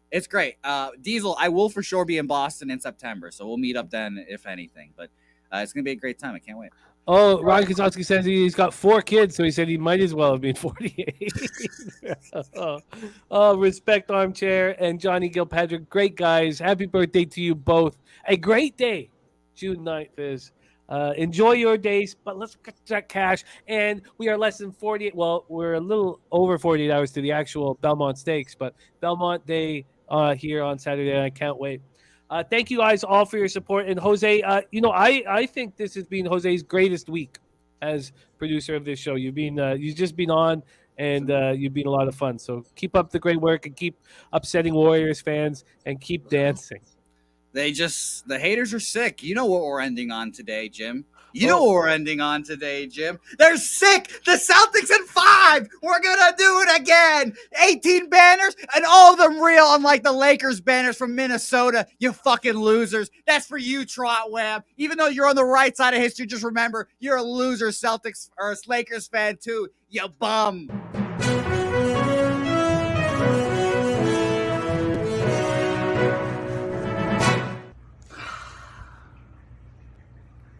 I hate when my friends lose money. I truly do. And when people like Dutch Boy Fresh and It's Sterile continue to not see the light, it just makes me mad. And maybe I had an emotional outburst this morning on Betting with the Bag, but I just hate when my friends lose money, and I'd like to give a shout out to my friends. It's Daryl, Dutch. I hope you guys are okay, because we're feeling fantastic over here. Vibes are tremendous.